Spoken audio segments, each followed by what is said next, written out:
Oh my God, that's hard, man. How old is that? Damn.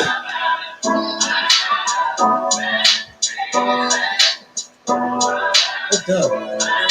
Whatever that is. Oh. What is it? No, that can't be It's right. been a few months, she found a man of the Lord. Steady in the word, always sharper than the sword. Stimulates her mind so she never gets bored. Talks to her like a princess and never like a whore. Got her thinking that there's more than only getting the drawers. He's such a kid, always opening doors. Took her on a date, paid for everything in the stores. From dinner to Michael Kors, he's like, have it, yours. She can't believe it, it's all but a dream. Everything is beautiful, all peaches and cream. She says to herself, I'm happy I joined this group. It makes me feel good, I finally found the truth. These other groups always talking about polygyny, but I found a real man who says he's only into me. What a nice place where nobody will hurt you. Everything's so pretty and we're all wearing purple. Got the guilt. And that cook is real good. Oh, that's risky.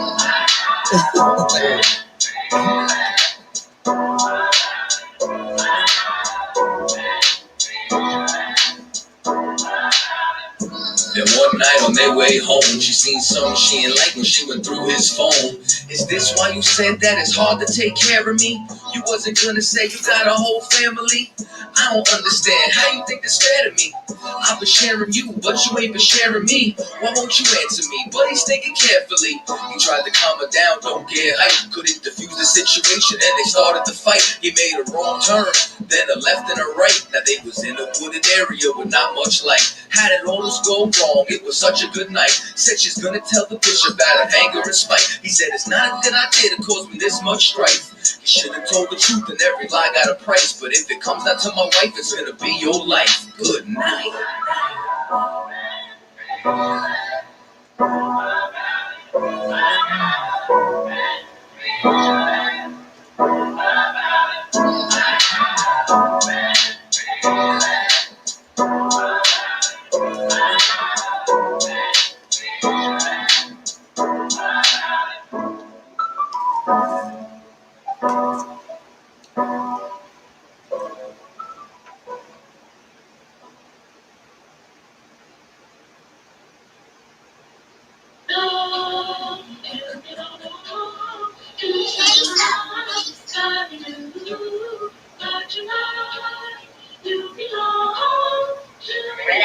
Where's he going with this shit?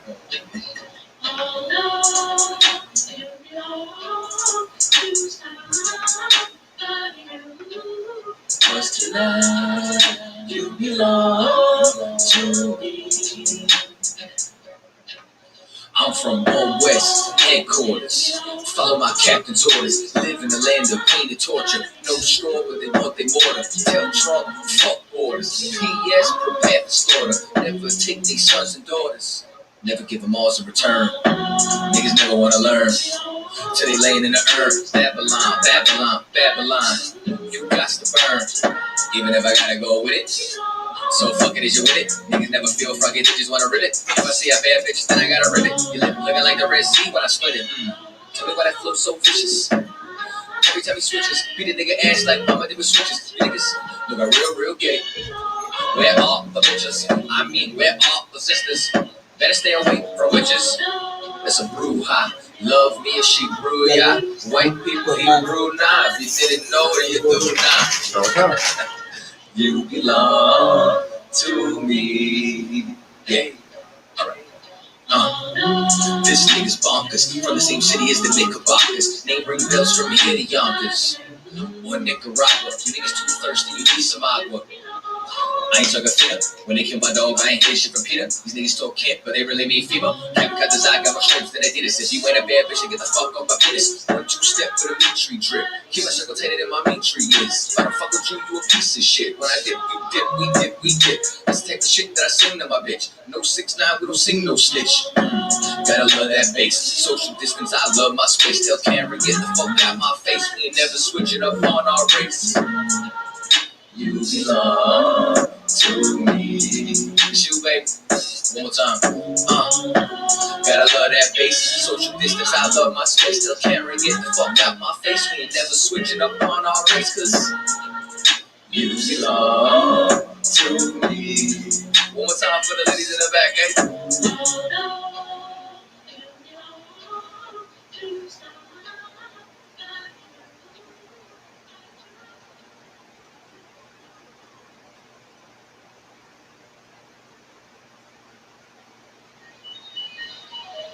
Yeah. Mic check 1, 2, yeah. 144 back again. Run it back. Yeah.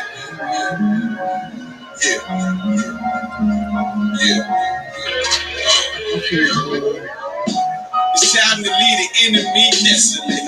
I'm heaven sent. These niggas just on some extra shit. And I ain't impressed with it. Could you kick that bullshit to the left of it? And look, you can't deny this excellence. I use this mic like weaponry. And I've been seeking more clarity. Right now I'm ready as I've ever been. Rugged as I ever been. The devil knocking at my door, I'ma let him in. Cause I'm a worthy adversary. Pour them liqueur, laced with rosemary.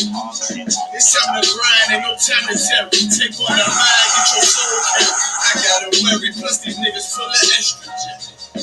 They fake, they false. Gotta be bold to end up in the real issue. Fuck with my brethren, I deal with you. Yeah. No. It's getting real official. See how the bitches can push. And how they still push. It ain't issue. It politician. Them mothers weak. My brothers been sent to the deep. So tell me, how can I turn the other cheek? Why this wicked world trying to smother me? Something gotta shake. I'm gonna cry it out. Time to gird up my loins and ride out. In my soul, I feel devastation. In my eyes, I see desolation. On my door, death is waiting. But I don't wanna see no more desolation. I said that I don't wanna see no more. Hey, in my soul, I feel devastation. In my eyes, I see desolation. On my door, death is waiting. But I don't wanna see no more desolation. I don't wanna see no more. Beat the cops, beat the ops, beat the motherfucking eyes. I'm the wall. Why you think that I've been rolling with a cop? Your little arms is too short to hot box with God. French is long, team strong, but them a gunned out with God. Tired of these fake snakes, crooked names who oppress Jake. No pressure makes diamonds out of love break on this crooked landscape. We gon' make some shake, so I ain't got time to argue with you fucking reprobates. Why these crackers getting richer when we raise the crime rate? And they love our people like gorillas and some primates. So we in these streets trying to raise a brother's mind state in every concrete jungle, Cali to the tri-state. I bury brothers over beef that they couldn't squash. Blood in the streets, brains out like Kalash. I trust the cracker when I mix that squash. You listening to real niggas, dog, who can't be bought. Whoa. Why you think I blow so hard? Cause this world's fucked up, nigga, I've been scarred. PTSD, brothers can't drop their guard. Every day some bullshit, you gotta weave and vibe. It's no facade, so every day I'm on my job. It's time to send these devils to the land of Nod. Cause when I lost my religion, that's when I found God. So when I lost my religion, nigga, I found God. In my soul, I feel devastation. In my eyes, I see desolation. On my door, death is waiting. But I don't wanna see no more desolation. I said I don't wanna see no more. Hey, in my soul I feel devastation. In my eyes I see desolation. At my door, death is waiting. But I don't wanna see no more desolation. And I don't wanna see no more.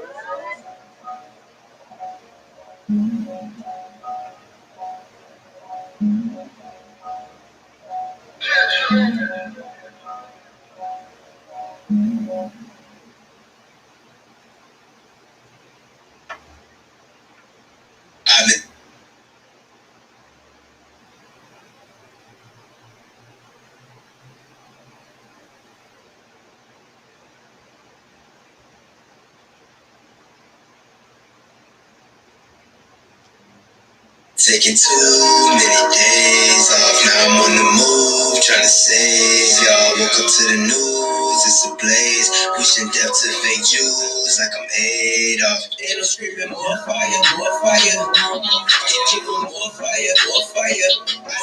More fire, more fire. Okay, he coming, more fire, more fire. I ain't get no sleep cause of y'all. I promise you that y'all won't get no sleep cause of me. When a nigga lick his plate, that's when dogs eat. Find me with my lost sheep, setting fire to the streets as I speak. For whatever man's soul shall be reap. And my people is sold like some fucking raw meat. What you thought that I would let that slide? That you owe me. And I want your ass to change, crackers get below me.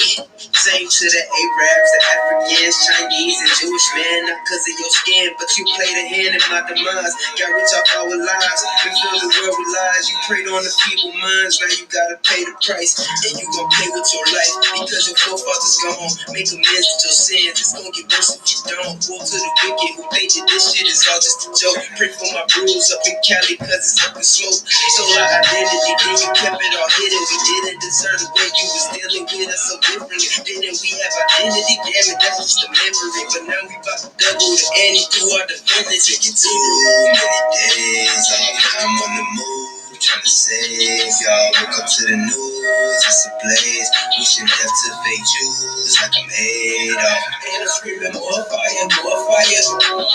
Give them more fire, more fire. I don't fire, more fire, more fire. Okay, we coming more fire, more fire. More fire, more fire, all praise to the most higher. In the name of the most Messiah, speak truth, I ain't no liar. I can tell you a whole by your sweet words, and I don't like it. True bitter, and it better bites like Ventura, I'm on fire. I know, I sound like I'm losing it. I play to win, I'm nothing like these losing kids that rap about gangsta shit. They know they never did. I keep it real, more authentic than average. I grew up with savages, been around the green where the cabbage is, but I never met a real nigga that's legit. Cause a real nigga tell it how it really is. The Hebrew. I'm playing tricks on you. NASA confirming at least 65 fireballs were seen across the skies just after. Fire, fire. Let's play that. After that, more fire.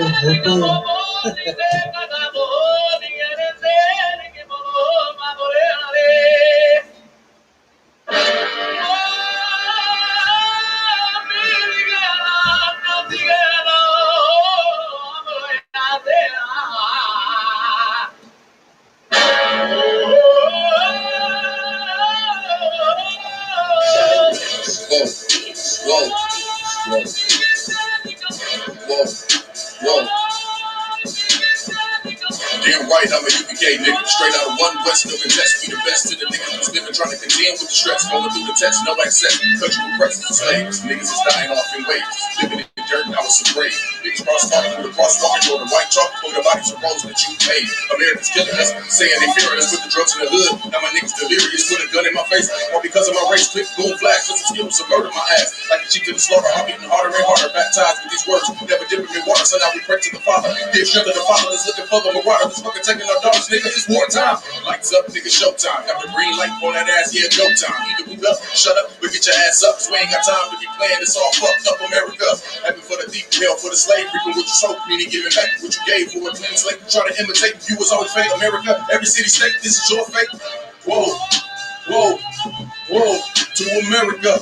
Whoa, whoa, whoa, to America. Whoa, whoa, whoa, to America. Whoa, whoa, whoa, to America. Run on the timeline, giving the room to expose the intricacies of the game's vibe. They won't mind, I ain't shit. Forget what it is, pastime. So in a minute, I'm gonna pass out. I hope you get it. If you didn't, you can crash mine. Kinda simple if you feel it, catch your last line. But it will confuse a bad mind. A damn shame. That's the exact thing on the your ass fried. Bombs from the sky, rich devil lullaby. Then a nigga fly. Hope you got an alibi. Bombs from the sky, rich devil lullaby. Devil missiles high. I can see him from the parking lot. Living finna fall out. Devils finna fall out. All our warfare, nightmares in the big houses and murdered us for years. And thinking shit won't gonna turn around. I never learned that this motherfucker burns down. Yelling in the streets. Told them the riches of all of you angels bring woe to this beast. You rule for a time, but we play for keeps. I pray to my Father, bring woe to this beast. Remember them times we hung on them trees. All of you nations bow down to your knees. Remember them shit. They brought us in fleets. Fuck they Apollo, bring the heat. Whoa, whoa, whoa, to America. Whoa, whoa, to America. Whoa, whoa, whoa, to America. Whoa, whoa, To America. God is going to destroy this empire. You got to see famine in this place. You think them fires in California is bad? That's just the beginning of what the Lord is about to do. Because you've been evil to the Lord's people. You've been wicked to the Most High's children, man. You've been destructive to the 12 tribes of Israel. Let me tell you something, black man. You got to put on your strength now, man. Put back on your strength and might, black man, because your day is coming. Your day is coming because the Lord is going to bring judgment on this earth.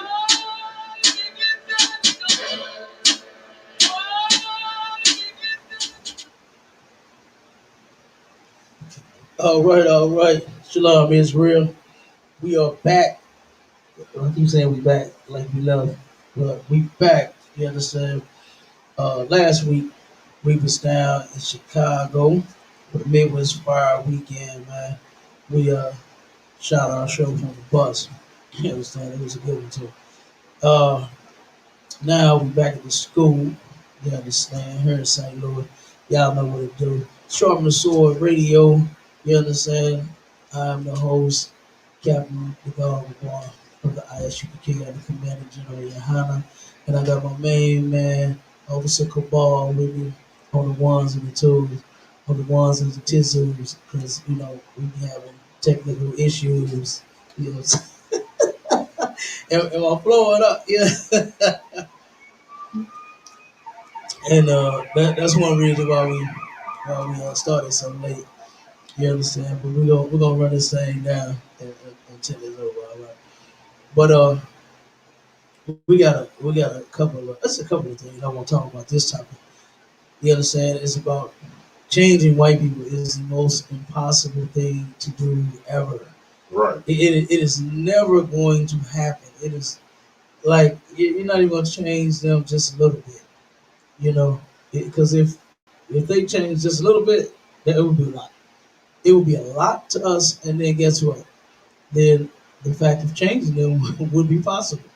But as you can see throughout history, um, all of these hundreds of years, we've been trying and begging and pleading. And you understand, like all of these different things that we have been doing, trying to get them to finally just accept us as men.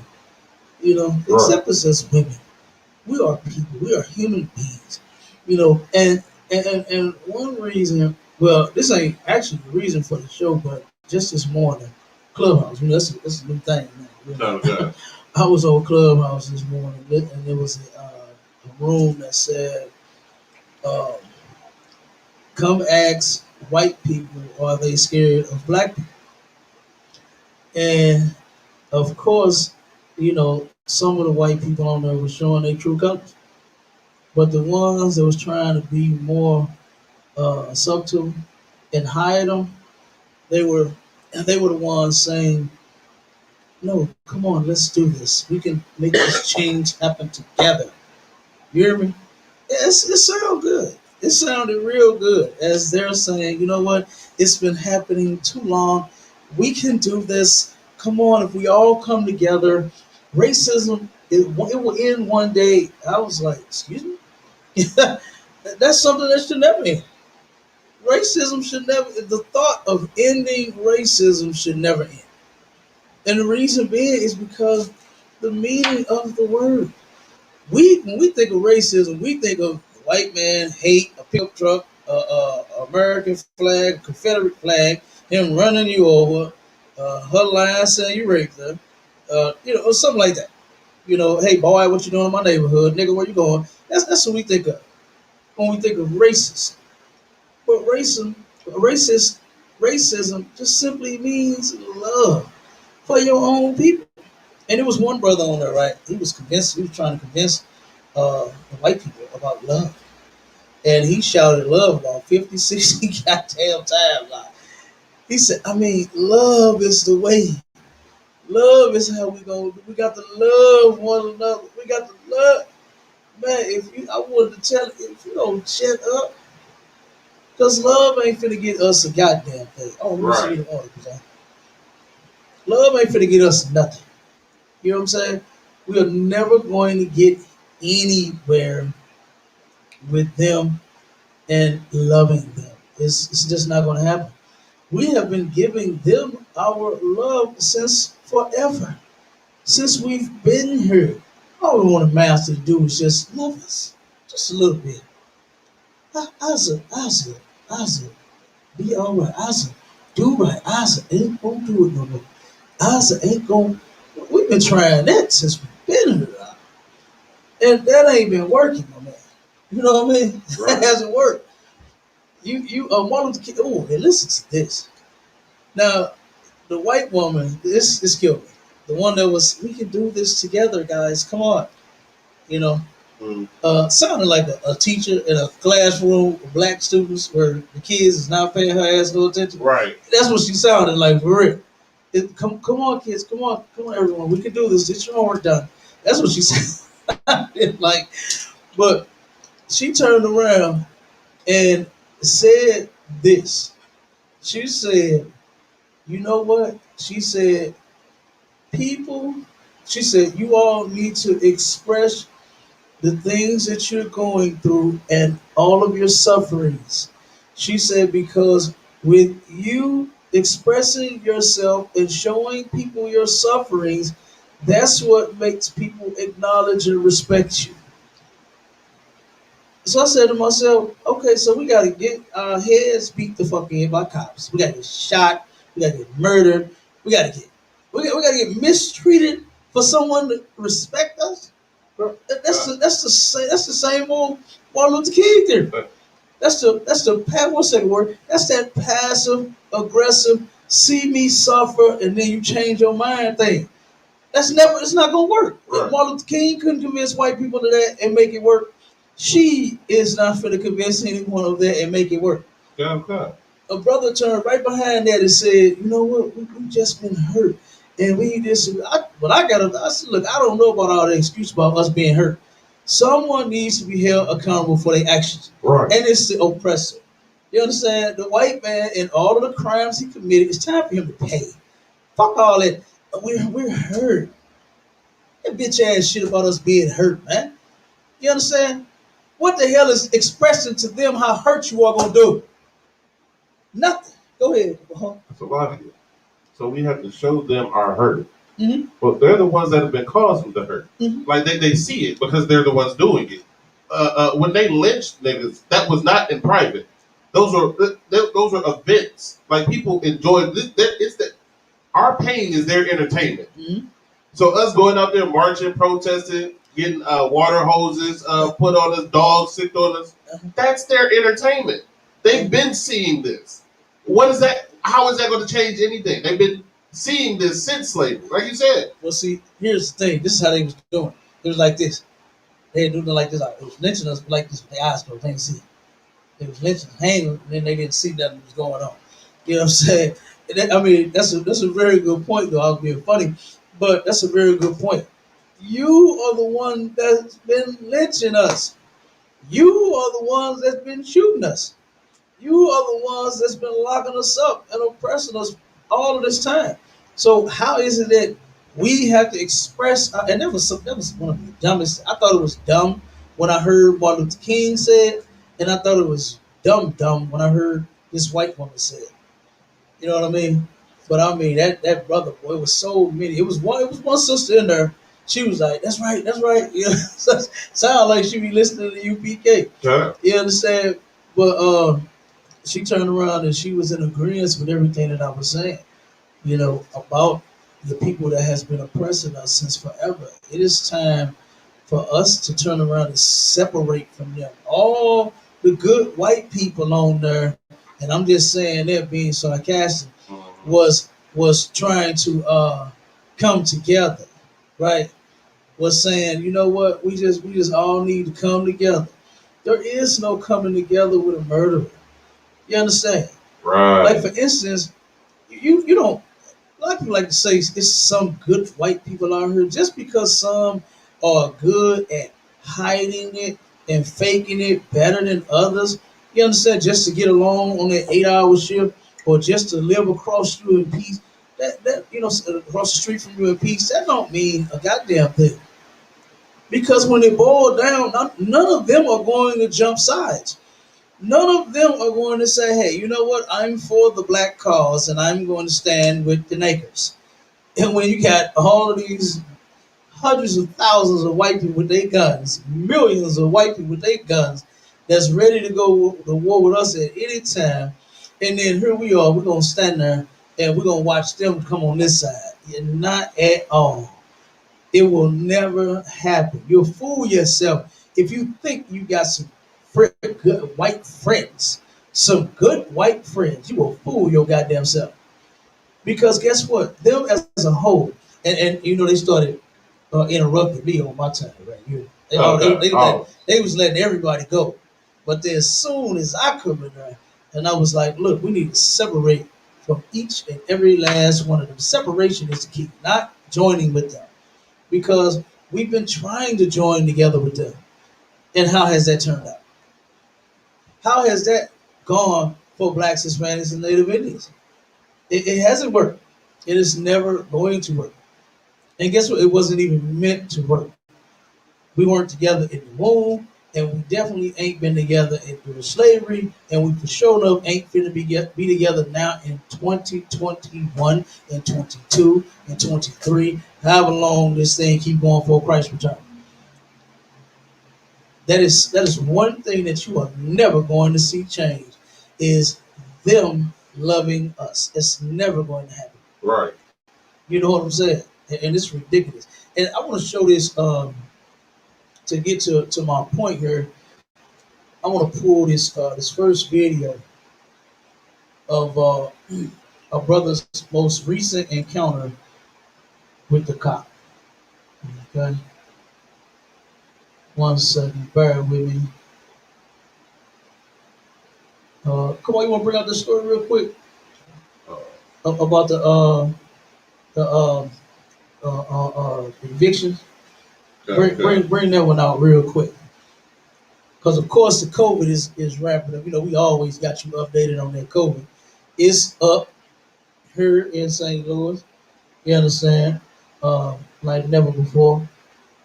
More and more people are dying. More and more people are scared. I'm talking about the professionals. Right. They're scared.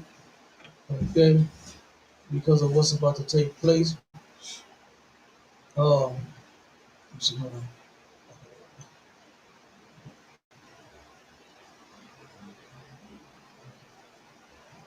Okay, go ahead, Cabal. Read that real quick. Show you how greasy, how slimy, and how evil our oppressors really are, man. You understand? Not only have they taken away the unemployment, they've taken away the food stamps. They just turned around and I think they gave you a little more stamps than the first and last one, right? Okay. Yeah, they cut them off for a while. Then they gave folks a few little stamps. You know, they really think Uncle Joe is in there trying to save us, fix things for us. You understand? They really think Uncle Joe. I got Uncle Joe from this brother. He just it was a brother. Most recently called him Uncle Joe. Yeah. I said, "Oh my God, he really think he family or something."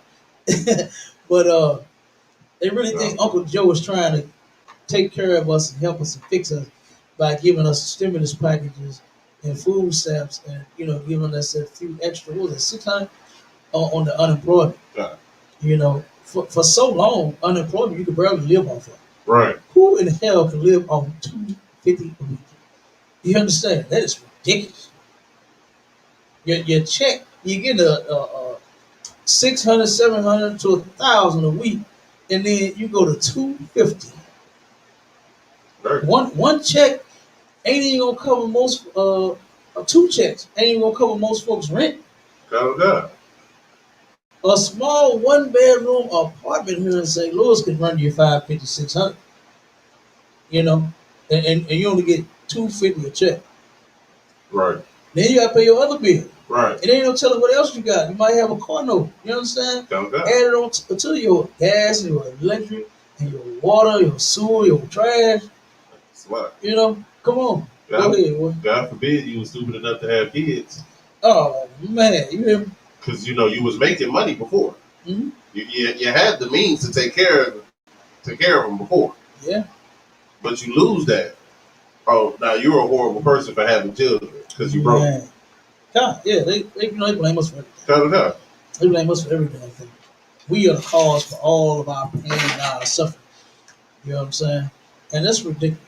But now the evictions is back up on the list. They had took it.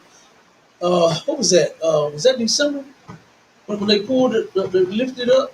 That was December when they lifted it, and then they stalled it again for just a little bit.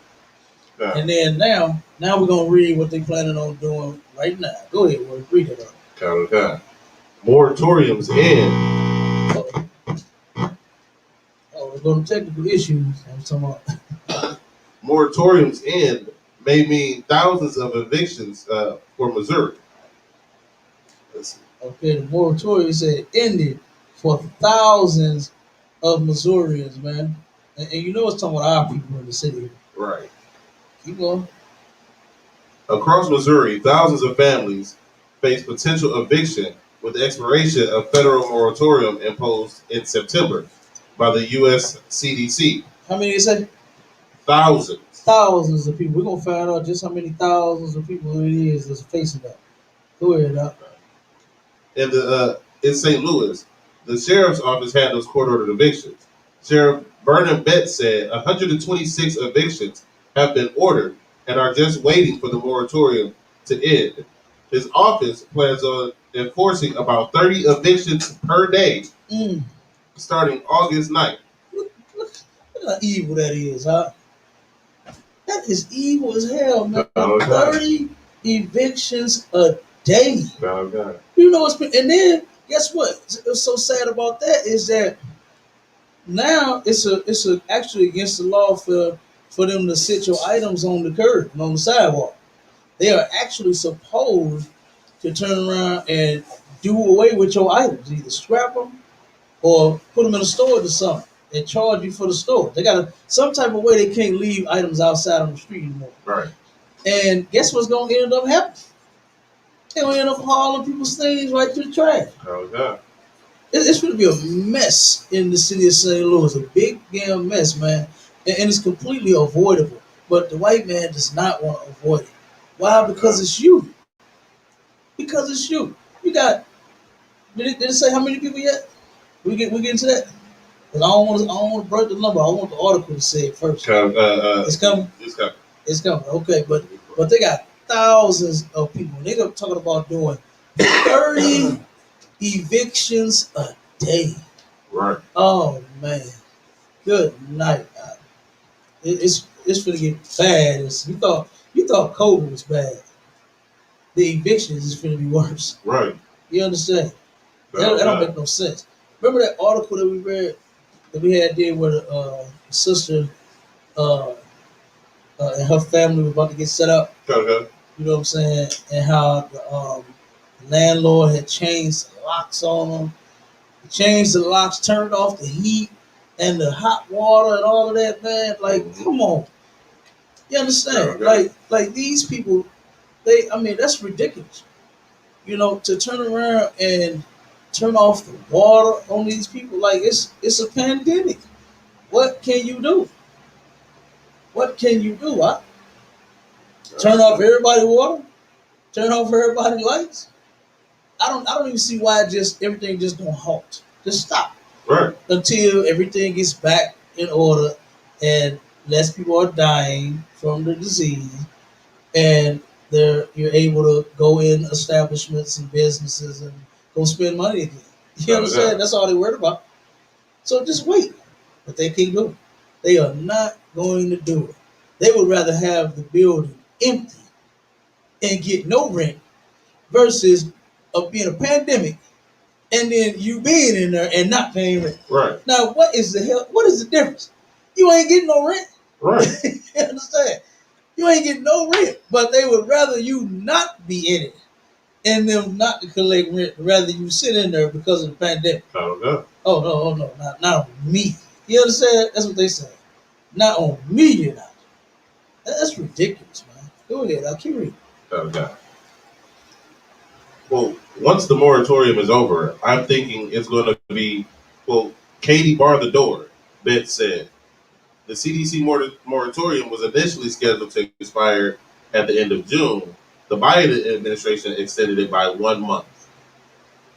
The administration Thursday said it would allow a moratorium to expire this time, arguing that its hands were tied by the Supreme Court ruling that made it clear further extensions wouldn't be allowed without congressional authorization. Mm-hmm. More than 13,000 eviction cases have been filed against tenants in Missouri. It's like in Missouri's two metropolitan areas. More than how many? 13,000 cases. 13,000 cases. How many cases? 13,000 cases. Come on, man. Now where's the love for poor people at? Where's the love for poor people, man? That have been struggling in this place all of these years, paying all of your every bill, your high rent, your high mortgages, your high gas, your high electric, your high groceries, your high gas for your car, your high everything, your high pack of bubble gums. The gum went up. Count of God. Gum went up. Oh, count of God. Big packs used to be 50 cents. Now they $2. You understand? Come on, man.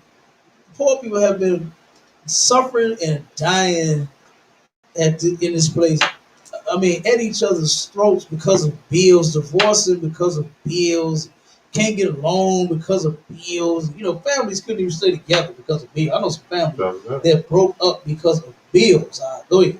That's a lot. These are just 13,000 cases. That's not the people.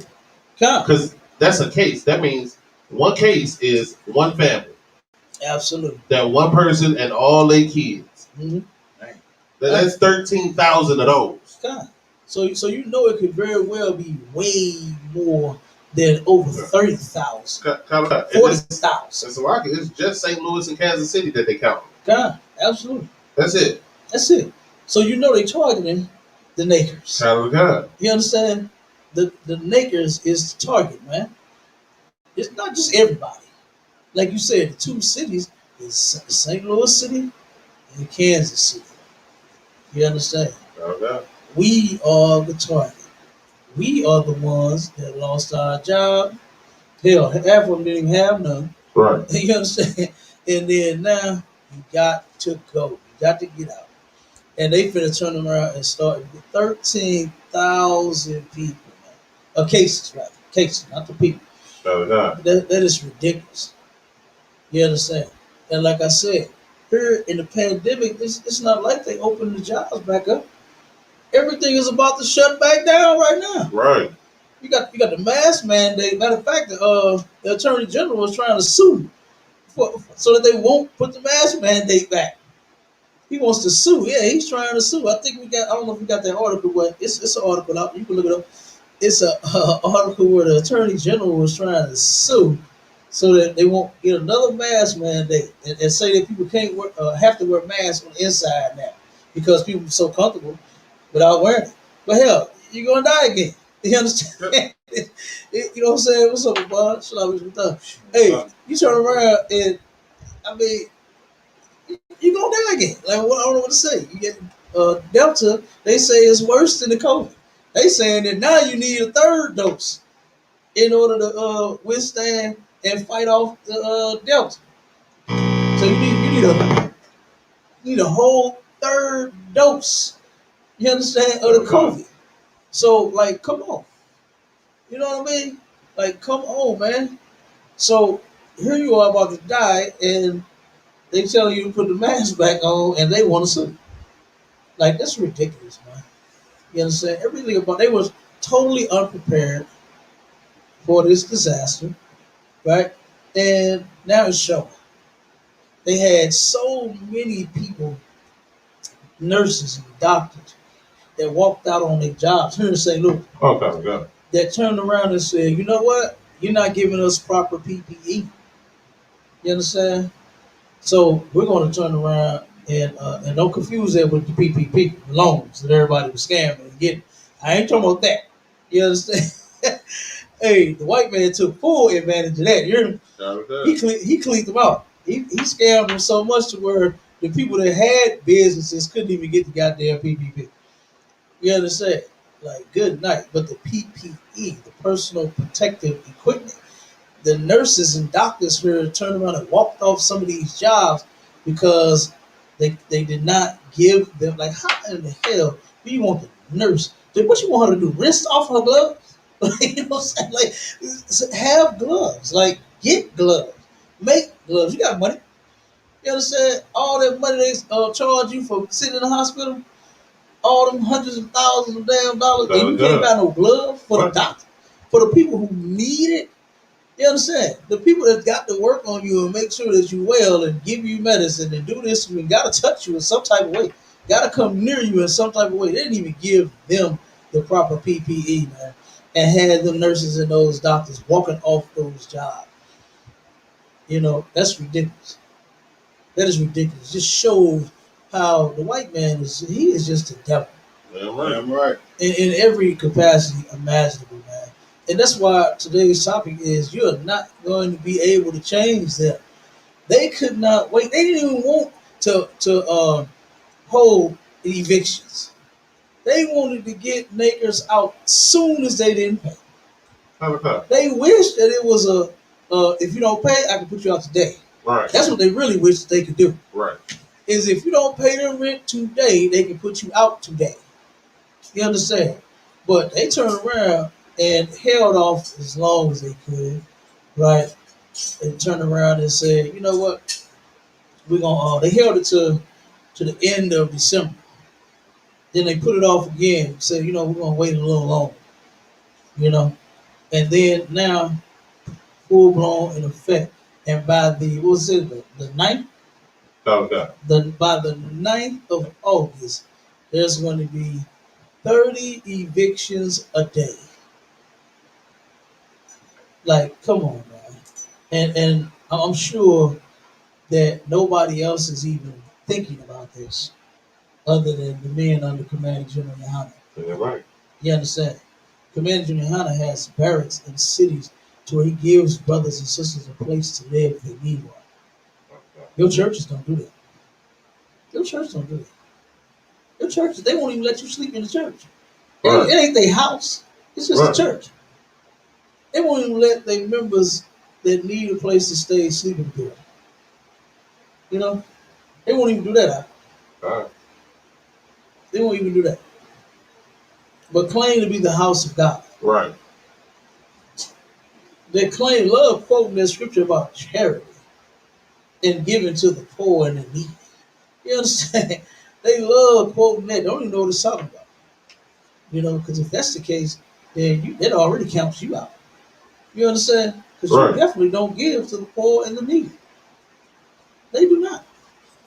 Your church does not. And like I said, we're going to continue. Is there some more that you want to pull up? Wow. Okay. Starting August the 9th, man, 13,000 cases, evictions are going to go, and they're going to proceed on, and they're going to start putting people out of their houses. Like, that's ridiculous, man. Like, where are they going to go? Where are these people going to go? Yeah, it's lucky, but yeah, it was a different part in the article. Good. Where the lawyer for the Arch City defenders, the ones that deal with homeless cases, they said that we're about to see a massive another pandemic, a pandemic of homelessness. Yeah. Mm-hmm. And then, with the disease ramping back up, and now you got all these people out on the street that they can't quarantine. They don't have anywhere to quarantine. Right? The disease is going to this is going to make the disease worse. This is why they put the moratorium in the first place. And we see in St. Louis, we just did the article about going up 65% every week of the new cases. Yeah, God. So now you got these people not in homeless, and that's only going to make that go higher. And it's only going to make it go higher fast. God, absolutely. And they already here in the city of St. Louis, they ran the homeless out of the parks downtown during the pandemic. God. They evicted the homeless out of the park during the pandemic. Did you see it on the news? To where they was throwing their belongings in the trash. This is all these people got. There's a goddamn bag in a box and a blanket and whatever little food they can bag up on. If they come here, they can get fed. You understand? Like we always taking food out there too. But they turned around and took their belongings, had a dump truck, man. Had a dump truck. And turned right around and was throwing people's stuff in the goddamn dumpster. Evicted them from the channel, was it two? I forgot what channel it was going around. They was filming the spots where the people had been living there so damn long. It was deep holes and there wasn't no grass. The grass was gone. Mm-hmm. And it was deep holes where they had been sleeping there for years. Okay. You understand? The same way a mattress. If you keep a mattress too long, it's going to have a big old hole where your body is at. You understand? Okay. And that's how the ground was, man. To where it had big holes where they had been sleeping on the ground all year. And they didn't give a damn. They didn't give a damn. They just took their belongings, threw it right in the trash, and turned around and kept it moving. I said, God, the white man is the devil. Yeah, right. He is the devil, the Bible speaks of. Nobody up under the ground did any of that. Right. You understand? Nobody under the ground is thinking, how can I oppress the poor some more? You already sleeping on the concrete. What do your thing be? Is to be kind to that person? Yeah. Like, God damn. But you come and you want to be a criminal. And you want to mistreat them and harm them and hurt them some more. You understand? Okay. I remember back in the day, when old folks used to say, man, it's wrong for you to kick somebody when they already died. Right. You understand? And the white man loves kicking on us. He know he died. We gotta watch that, brother. Hey, he loves kicking us while we die. You understand? He can't keep his feet off of us, man. He can't keep his knees out of our neck, George Floyd. You understand? And the other brother in California that did like that too, killed him. You understand? I forgot his name. It was Ishka, right? Mexican brother that they killed out there and did him the same goddamn way. Laid on his damn neck, had to knee there for about 5-10 minutes till he couldn't breathe no more. You know? And here you are taking the homeless, the people that have absolutely nothing and nowhere to go, and then kicking them out the park. Now they finna kick them out their house. You don't want them in the park, so where they gonna go now? Where are they going to go now? You get there? No, go ahead, man. But so like, and this further, and this further proves the entire point of the lesson. Like, they cannot be that whole if they see you're suffering, how do you not see the suffering of the homeless? Not like if in the back word. If that would actually change our oppressor, then there would be no homeless. The back refrigerator. So like, go ahead. If our oppressor seeing your suffering would make them have some sort of feelings, there would be no homeless. Yeah. The fact that there's homeless in the richest country in the history of the world, there's more abandoned buildings than there are homeless people. Come on. Like, you can still have abandoned buildings and have every homeless person in the house. In the building. That's what I'm saying. It's in the building. So them seeing your suffering isn't going to change anything. It brings them joy to see others suffer. Like, you think that would touch them in some way. It makes them happy. They're happy to see you suffer. They're happy to see you get your stuff thrown out. They're happy to see your family and your children lose their roof over their head. That makes them happy. Why would they stop that? Exactly, man. You know, like you said, if seeing the sufferings of us is going to change them, then hell, when you walking downtown shopping and eating and enjoying time with your family, you have no choice but to see the homeless. God. I mean, you ain't got no choice but to see them everywhere you go. And like you said, if that ain't gonna change you, then nothing will. You understand? I most certainly wouldn't expect for him to understand me and my pain and my suffering. If you see people laying on cement and you don't even understand and have compassion and be moved in a way to where you'll come out your rich back pocket and help them, I know you ain't gonna pay no attention to me. Right. You understand? I know you ain't gonna look at me as suffering. How? You understand? What's wrong with you? You know what I mean? Like, come on. I notice what you gonna say to me.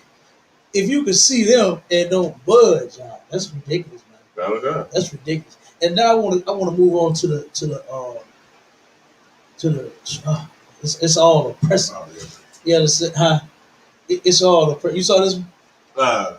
Kind of. I started watching. Oh my god, man! I had to turn it off.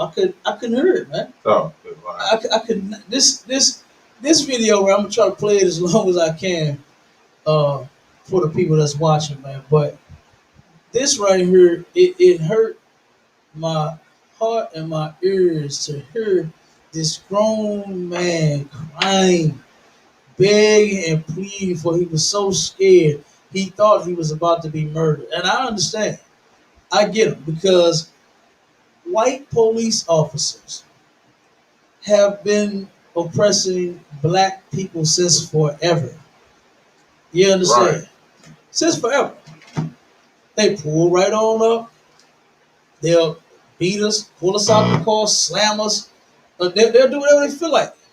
Slam your head up against the hood of your car, snatch you out, say you look suspicious. You have guns or drugs in here anywhere. Right. You understand? They turn around and they had a brother. I think I got that video too, to where he showed the cop throwing the dope in his car. He recorded him. And he said, "Hey, what are you doing? I saw you throw it." He said, "I got you recorded." He said, "I got you recorded too." You understand? The cop was pointing at his body cam. You understand? Like, we know that thing ain't on. You're Right. not planting no dope on nobody. And you got your body cam on. What do you think? Stupid. Go ahead. Somebody actually did see a cop that was actually that stupid. But what it is they cameras. And see, this is another thing about them not having their cameras on. Mhm. The police department could still access what happened even if their cameras aren't on. Because I can't remember where it was, but like there was a police officer. He was going to go plant drugs, and then act like he found them. Like he found them where they were, right? Yeah. So he planted them and then turned on his body camera, not knowing that when they turn on their body cameras, it goes back 15 seconds and starts the recording there. So it already had it saved. It just doesn't keep it. So it went back 15 seconds. So when it went back 15 seconds, it saw him. His body cam showed him dropping a dope. Right, but he was acting like he walked up on it. Right. Like they do this all the time. This isn't something like that people just make up. That one was stupid and didn't know how his camera worked, so he recorded himself doing it. But like with that guy, cops do that all the time. But, yeah, they do. They do it all the time. And thank God their brother had, started recording. yeah, right. You understand? And caught that criminal. You understand? Why they try to say that every damn black man with dreads and whatever the hell a baseball hat on is the goddamn criminal. The criminal is the one that has the badge. Right. And the gun. Right. And is pulling you over. That's right. You understand? That's the goddamn criminal, man. Commit more crimes. Tell them about Lakeshaw and how much dope he got stolen. You understand? Right. How much? What wasn't that American Gangster? Where cops was taking the dope, bringing it back down and selling it back. Man, come on, man. You understand? I ain't got it. Come on. We'll be all day. We'll go all day. But I want to try to play this just a little bit, man. Because like I said, this was painful to hear from. This was sad, you know.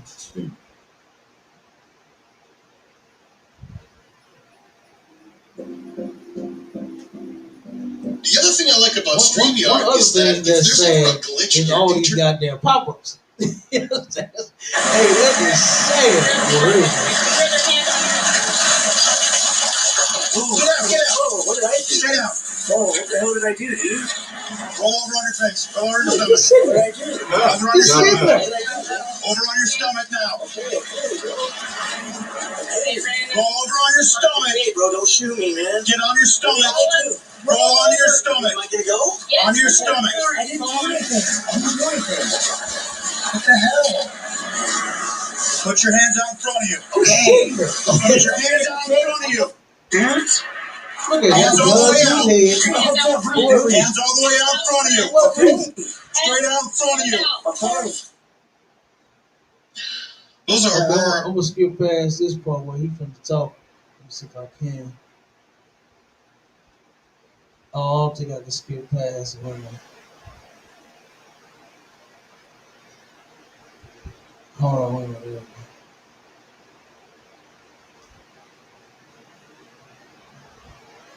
Okay, I'm trying to get back to the video. Hold on. Let's see.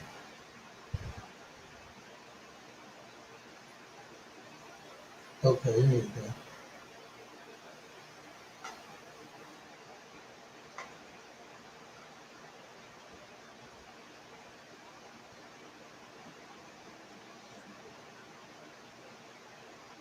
He remained seated until Hubbard shoved him to the ground, as we just saw there. And by the time that the victim got to a hospital, he required 6 stitches for his head wounds and received treatments for additional bruising. Let's go to that next clip of how that head bruising and extra cuts happened to his head. Dude, you have a gun pointed straight at your head. I don't have a gun. Why am I going in cuffs? It sounded like the cop said he had a gun pointed at him. Yeah. You could clearly see that they was all just sitting there. Even the other, was it 2 of them that ran? Even the other 2 that ran, they was just sitting there. But of course, niggas run because this is what you do. Right. You understand? Right. It ain't always because it's fixing that. 1 second, everybody. When we get this done, we got to figure out what that is. Okay. It ain't always that the black man he's out selling drugs and he's this and he's that. They're sitting up under a shade tree. We're known for doing that. Right. The white man is known for getting out in the sun, trying to get dark. And niggers is known for getting out of the sun because we don't like all that heat. You understand? And sitting up under a shade tree. Look, the white man is such a devil. Right down here, right down the street. What's it, about 2-3 blocks from here, right in front of the liquor store. The brothers used to sit across the street, up under the trees, right, on that small little lot. Right. The white man came, ran them off the lot, and cut down all the goddamn trees. And all they was doing was just sitting there talking. You understand? That's all they was doing. Few brothers, few sisters, sitting right there talking all goddamn day long. Right. And that's what we do. We hang out. You understand? Just get up under a shade tree and chill out and talk to your partner. Right. And that's what they was just doing. They was just sitting there. And he said he had a gun pointed at him. And this is who you want to join together. We already not joined together with them, and look at how they treat us. Right. And you want to join? You actually want to join this? You think joining this is gonna fix this mess? You are off your rocker. You understand? Right. If you think joining them is going to fix this, they're going to one day say, you know what? You're suffering. You don't think this cop saw and heard this guy suffering? He's smashing his face in the goddamn ground. Got a gun pointed to his damn back of his head. First the face, and his chest, now in the back of his head. So that he can say, oh, well, he moved and I shot him. I was scared for my life. That's all that is. That's all that is. I don't have a warrant, bro. Stop fighting. Stop fighting. Help! Help! Help! I don't have a warrant, bro. Bro, I don't know a warrant, bro. Get on your face. Bro, I don't. Get on your face. I don't have a warrant, dude. Get on your face. Okay. Get on your face now. Okay, bro. Get on your face. Okay, bro. Okay, get on your face. Killing me. On your face. Killing me, bro. On your face. Killing me. Get on your face, dude. Bro, on your face. You're killing me. You're killing me. That's about how long I can take that. Man. You understand? This is how we get treated here. You understand? And this is absolutely how the white man wants our people. Right. Is to be weak and defenseless and stuff like that. You understand? Just roll right up on so far they innocent. I mean, what have they done? And then they didn't even prove that they did anything after. Right. You understand? They didn't even prove that he did anything for you to do this to this man. Like, come on. And this has happened. This has been happening all over the earth. You understand? This ain't nothing new. Just since camera phones been out, we just started recording. That's all. Right. It's been happening all along, but it's starting to get recorded, and this is ridiculous, man. You understand? Jump to the articles. About they turn around. I mean, this like I couldn't even watch the whole thing because of that right there, man. The brother crying like that, man. You know what I mean? That's terrible. That is terrible. But this brother turned around. Him and a couple of other brothers are sitting there minding their business, doing nothing. And he said he had a gun pointed on him. You see how cops lie? You know what I'm saying?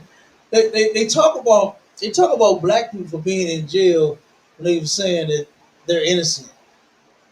They talk about black people like, no, you can't be innocent because you're in jail. It's a lot of innocent people in jail. A lot of innocent black, Hispanic, and Native Indian people in prison. A whole lot of them. What's going on with that thing? Did you do it on his own? Okay, I didn't touch it. I didn't move. Dang. It's like the last time. Yeah, we gotta fix that. I was it's like the last time I was looking at it and it started making. Stop looking at it then. Dang. See, he looked at it. See, look at I just told him. Stop looking at it, brother. Oh man. But it's all good. The white man is the devil for the technical issues that we have too. Right. You understand? He is the author of confusion. You understand? Yeah, right. And it's confusing. But we have an excellent show and then turn around, you understand? We're just gonna blame it on the devil. And I ain't talking about the one the Christians say that's up under the ground.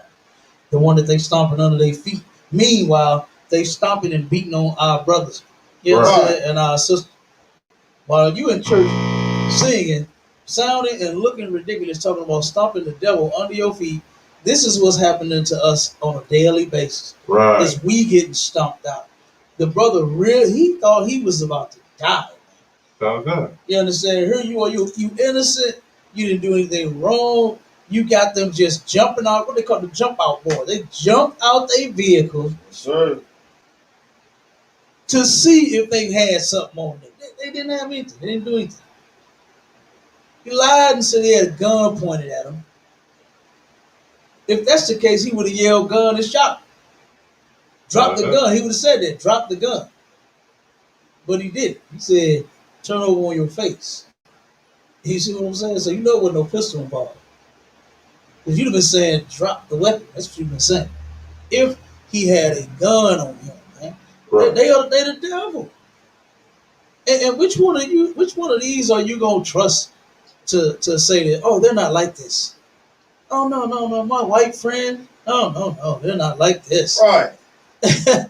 You know what I'm saying about a white friend? I heard the sister say that.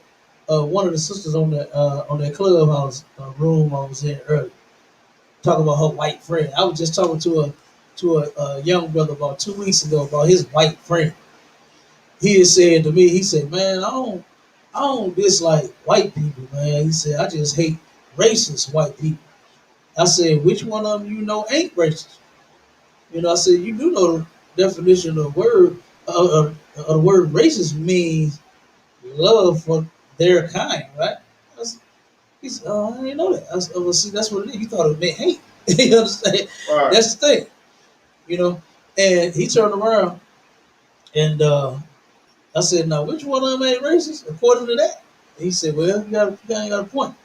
He said, but for real, he said, my friend, he ain't like that. I said, oh, your friend ain't racist? He said, no. He said, man, he cool, man. He a good dude. You know, this, that, da. Then he said, but I be having to check him, though. I said, wait a minute. You got to check your good white friend for what? You understand? He said, because when he get around his people, he change up. And he said, I told him, if you going to be down for the black cause, like when you with me, you talk all that talk, like you down for black people, for the black cause, and for this, and for that, and this. When you get around white people, you ain't. I said, brother, he's showing you his true color. You understand? He's really not down for no black cause. None of them are, man. Right. He even had a goofy turn around and say in their room that white people died for black people back in slavery. I said, oh my God. I said, which one? You understand? Stop it, man. They wasn't dying for us. Stop it. No such thing as the white man dying for the black man. You'll never see that happen. You might see it on a movie. Don't they do that on the movies? Don't they always save us on the movies? You understand? Don't they always come through on a movie? Come on, man. Read that article, bro. Give me the first one. Uh-huh. White man, 29, is arrested after being caught on camera beating a black teenager, 15, with a belt because he was swearing while playing basketball with his cousins. Come on, man. Who do these people think they are? And who do you think you are just going to change them? I can't imagine nobody whooping on my son. I just can't, you know what I'm saying? I can't see it. And then you're white, and then you're my neighbor. There's so many different things that's wrong with that. You understand? It's ridiculous. Like what? Because he was cursing. What kid that you know that's hooping don't cuss? Right. You understand? Hey, we cuss. Soon as our mothers and our fathers is not around, what are you doing as a kid? You curse. You understand? Okay, come on. Everybody has done that, right? And I don't whoop my kids for cussing because hell, they get it from me. So why the hell would I whoop them when they're listening to me and repeating what I say?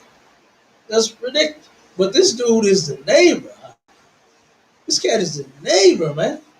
And whooping him because he, you know what I'm saying, he probably hit him with a 3 point and a dunk. You know what I'm saying? Probably hit his cousin with an ankle breaker. You know what I'm saying? And you know, tell him what he was out there doing. Probably was clowning in his backyard. But and heard this devil come and whoop his brother with a belt. Man, please. My kids alone ain't finna let you whoop them. You know what I'm saying? And I sure enough, if I look out my backyard and see you hitting my children, OMG. Good night. It's gonna be over. It's gonna be over for that person. Yeah, right. Go ahead, keep reading now. A 29-year-old white man was arrested in Georgia after he was caught on camera beating a black teenager with a belt, supposedly becoming enraged that the child was swearing while playing basketball in his aunt's front yard. So that made you so mad that he was cussing. What it is that they absolutely hate us. That's And right. this is the point that I'm making is that you're never gonna change them. And that's also when we say, you know, they like snakes, like a bucket of snakes. And not all snakes bite. But who's gonna turn around and stick their hand down in there to see which one gonna bite them or not? All right. You understand? Snakes are known for biting. So you know what people do? They stay away from snakes if they don't want to get bit. And that's the only solution to that problem. Is we gotta stay away from the snakes. Now we gotta keep the snakes out of our yard. We gotta put private fences up. You understand? To keep the snakes from coming in our yard and whooping on our children. Good goddamn night. Go ahead. He read. Okay. Matt Bartell has since been arrested on charges of assault, battery, cruelty to children, and disorderly conduct after attacking Malik Sim, 15. He would have turned around and been getting transported from the hospital to go get a book and indictment. Okay. He wouldn't have been. It's like the other incident where the little brother got shot. Man, this China man shot that. How old was he? 6? Okay. 6 years old for playing and I think what he say he ran on the grass. Did he run in his grass? I think. I think it was something like Something like ran in the grass. Man, who don't give a goddamn about no grass like that? You know what I'm saying? Like, for the kids to be playing and having the ball run on the grass, who cares? They little feet ain't hurting nothing. But this China man shot that little brother, man. Right. And now, here this devil go whooping one. All right. Like, come on, man. Because he was cursing? This angered you so. And he probably curses himself. So that's normal. You understand? It's normal to use foul language. And you want to turn around and whoop on this brother, man. Good goddamn night. Go to the next one. Okay. Yeah. That's ridiculous, man. Now these are the people that Martin Luther King forced you to accept and love. Right.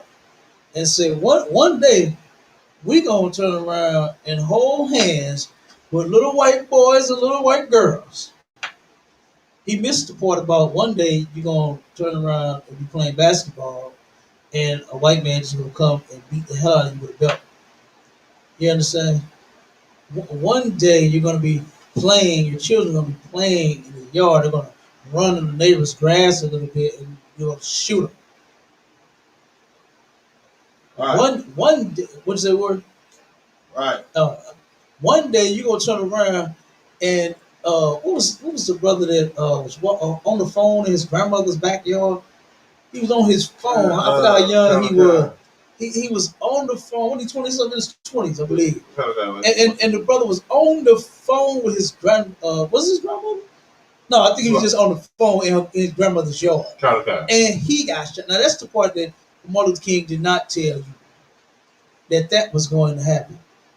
Michael Brown was walking across a street and got shot in the middle of it. That's the part that Martin Luther King did not tell you.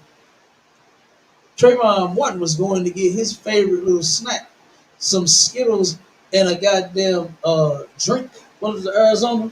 Yeah, the Arizona tea. And he ended up getting shot. That's what Martin Luther King did not tell you was going to happen. White people were going to work tirelessly to divide our families by way of child support, WIC, welfare, food stamps, income, period. You understand? Go ahead, my man. Oh, the man's name was Stephon Clark. Yeah. What? Damn right. Stephon Clark showed it because his I think his brother said that they trying to name a park in a school after him. I think, or not the school. Wait a minute, no, it was a school. I think it was a school and a community center, I believe. Yeah, something like that. Don't murder my people and then give them no goddamn park. Right. You can keep the name Forest Park, Tower Grove Park. You understand? Whatever kind of park, it can say that name as long as you don't kill my people behind. Right. You know, goddamn about you, man. After you murder him, now let's name a park after him, a school, to where I'm gonna constantly be reminded of you murdering an innocent brother. Yeah, okay. Go ahead, give me the next.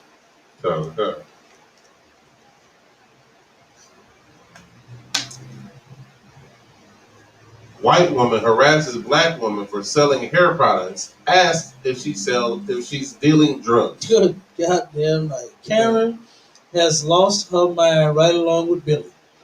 You understand? That was Billy. Billy was the last one to turn around and whoop the brother for because he was swearing while he was playing basketball. Probably told his cousin, "Nigga, I'll dunk all over your ass." That's probably what he told him. You know what I mean? You know us. We talk that ish when we doing anything. Don't we, about? You Yeah. understand? If we hooping, you Right. understand? Especially somebody had played. Somebody made like a little small clip of the basketball players. They did a close up. You understand? You know how you can't really hear and see what they saying while they out there playing, right? But somebody had made a close up, made like a TikTok thing, and they turned around and showed them what some of they was actually saying while they was on the court. And boy, they be talking all ish out there. You I said, good night. That's a nigga for you though. Any kind of sport, any type of thing we doing, throwing darts, you understand? You know how much swearing goes on about when you playing dominoes. Go ahead, come on. Somebody spades. Come on, my God, come on, man. Spades, come on. It don't matter what we do, we talking that ish, God. and we cool. You understand? We fine. We sit there and slap bone and talk ish and cuss you out there and everything else. We having a good goddamn time. You understand? Them two cousins, I'm sure they was having a good time dunking on each other, swearing at each other. You understand? Come on, man. Come on. Like I said, I'm pretty sure they was having a good time out there. That's what we do. That's what we do. Don't turn around and start slap boxing. Right. You know what I'm saying? About they still be doing that. Uh, I remember it was heavy out there, boy. When we was little, slap box, boy. You had that was like a real sport. yeah. Hey, slap box was like a real sport, boy. You lose, you getting talked about. You understand? Right. And you get that body down. Going body down. You said what? That boxing going body down. Hey, come on, man. If you don't get in there and slap his ass, boy, you gonna get talked about. I'm telling you, you better get in there and you better slap. You understand? That was a straight sport, man. But that's how black people are. And see, that's the thing, man. This is why we don't need to try to join nobody but each other. We can relate. You know what I'm saying? We can sit down and play spades, play dominoes, what they call bones. You understand? Slap box, slam dunk, whatever, and talk as much ish until the game is over, and we'll still be cool at the end of it. You just lost. You know what I'm saying? Don't turn around and start shooting no dice. Right. That the hope from the start of whoever picked up the dice first is talking ish before he even rolled. You understand? He's telling you how he's gonna break the bank. You understand? He's going to break your pockets. You understand? He's gonna hit you up for all that. You know what I mean? Like, come on, man. But them, they hear us, and then he goes to get a belt.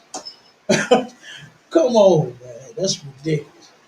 And now Karen is accusing a sister of selling drugs.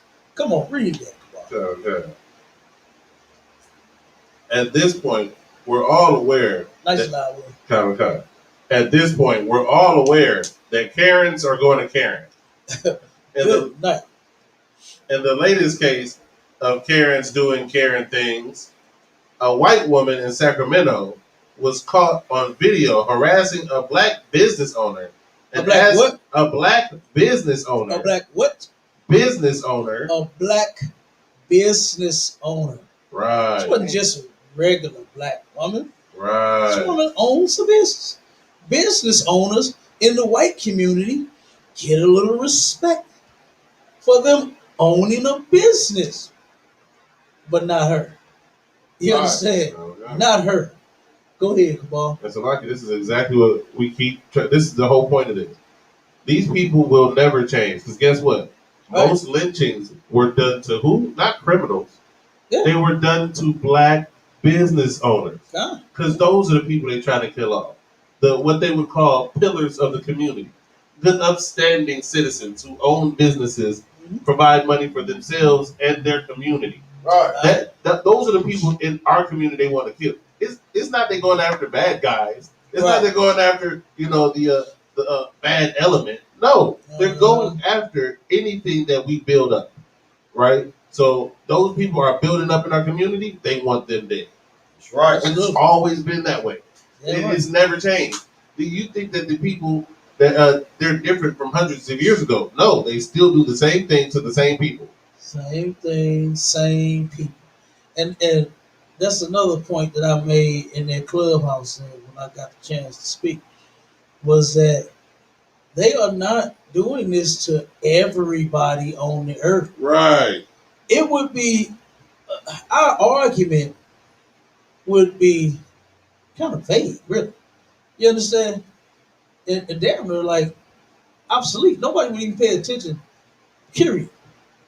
If they was doing it to everybody, if they were pulling over Chinese people, if they were running up in Chinese restaurants and kicking their doors in, right, for the crimes that they actually commit, right. If they were kicking in the Arab gas stations and chicken joints for the crimes that they actually commit, then guess what? It would be, our argument would be extremely tough. But they're not doing this to everybody. They're not just picking on every people. You understand? They are doing this to blacks, Hispanics, and Native Indians only. Now, I'm not saying they don't have a beef with everybody else. Oh yeah, China and the white man right now is at war. America and the Arabs is at war. You understand?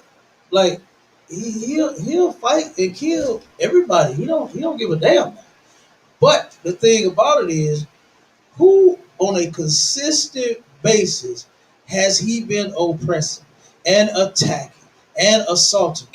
This ain't the first Karen. You understand? It's been so many. The articles start off say, "Look, we all know Karen is going to Karen." You understand? Like, white people are going to do what white people do. Right. That's harass black people, man. While you're barbecuing, while you're who's that selling waters and lemonade, and while you're in a restaurant, while you're at a mall shopping. That one white woman went crazy on that sister. Oh, get her away from me! Oh, why you follow me? Ah, the sister like, what in the hell is wrong with this bro? And walked and smacked that sister too. That would have been all she wrote. It would have been get this woman, you understand, and all of that. No, she would have got knocked the hell out. Had she'd have hit me. You understand? Plain and simple. I would defend myself. You're not gonna attack me.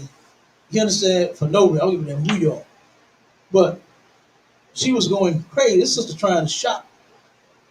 And this white woman is going nuts and saying that she's following her around. When she walked on her, turned around and started screaming. Started screaming and yelling in her damn face. For no reason. But she's not even thinking about you. She's trying to get an outfit so she can go out for the weekend. That's what she's trying to do. Right. You understand? Come on. Give me some. Okay. Ronnie Maria Pavia. Nice and loud with it. Ronnie Marie Pavia, the owner of Marie's luxury hair extensions, was just making a delivery to a client on her bicycle. She did what? Was making a delivery to a client on her bicycle. This sister is hustling off of a bike. Right. Hey. You understand? She's hustling off of a bike. Now we good for that. We'll make a way out of no way. You know what I'm saying? We'll turn around and delivery. Oh, I can deliver. That'll be $6.99. You know what I'm saying? But I will get it to you if you would like. This sister is trying to get her products out there. Yeah, right. By any means necessary. And she on a bike delivering soul glow. You understand? That's what she doing, man. Right. That's what she doing. And she got to get harassed by a white person talking about, what are you doing? Come on, man. Keep on. Read them more. Okay. A TikTok user under the name Pretty_TV captured the moment when Pavia came to deliver her hair care products and was almost stopped by a white woman who just couldn't mind her business. Couldn't do what? Couldn't mind her Just could business. not mind her business. You understand? There's a saying in the hood. It don't cost you a dime to stay up out of mine. You Right. understand? You can stay out my business for free. Damn right. All you got to do is just go on about yours. You understand? And leave mine alone. Hell Okay? no. And good night. And they can't. That is getting on my nerves now. What the hell is that?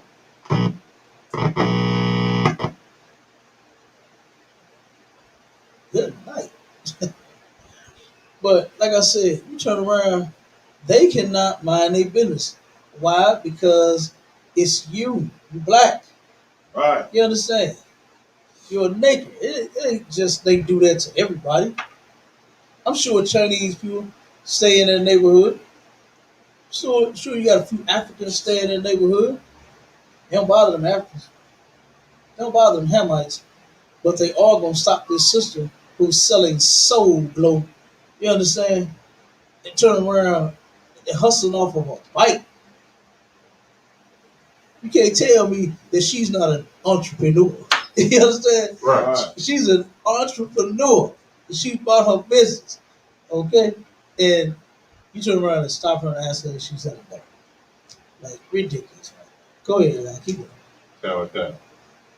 The video shows Pavia approaching the customer, but a white woman comes and says she's giving her a heads up that it looks like she's doing a quote drug deal. Good. God damn. Paiva tells the woman to call the police if she's doing anything wrong and informs her that she is a homeowner in the area who pays $50,000 a year in taxes. Ooh. She paid what? $50,000 in taxes. This sister got some paper. Right. You understand? This sister got some paper. Who the hell are you to come over here talking about she's selling dope? You understand? When this sister's legit, too legit to quit. You see how I'm still up? She is too legit to quit, man. And here you are harassing. She goes to the client, to the customer, Right. talking this nonsense. Hey, I think she sells drugs or something. You better watch her. Call the police if you do. Like, come on, man. Like, boy, Karen should have got her ass slapped. Go ahead. So you walked up to the person that called her over here You could walk up to the person that called her over there. Yeah. and tell her to watch out? I Yes. called her here. Just What are you talking buying about? the product. Hey. Not no dope. Not no dope. She's a homeowner, business owner, and paid $50,000 a year in taxes. You understand? Good goddamn night. That's a lot, kid. Go ahead. She lived close enough to your neighborhood to have ridden a bike over there. Yeah. She sells hair extensions. Black women is not sweating out their weed, but that bike ride was not that long. Right. Like, yeah, no, I live over here. Mm-hmm. This is where I live. What am I doing over here living here? Right. Right. And that goes to show you, man, that even your money ain't gonna change their mind. Right. Exactly. Nothing's gonna change. She could turn around and check her from sun up to sundown about everything she do, and you know what she's going to give? Not a damn. Right. You understand? She'll still stick to her story and say, I think she's selling drugs. How can she'll turn it? How can she pay $50,000 in taxes? She gonna turn it around some type of way. Yeah. Oh yeah, it's gotta be drug money. It had to be drug money she's using to pay the taxes. She has to have sold drugs to start the business. It's gonna be something. She ain't gonna just say, you know what, I was wrong. I'll shut my dumb ass mouth and I'll leave you alone. It ain't gonna happen. Right. That ain't gonna never happen. She gonna turn it around on that sister some type of way and say, you know what, I'm right, and I'm going to prove it. That's what she gonna say. Karen's gonna prove that she's right for harassing that sister, man.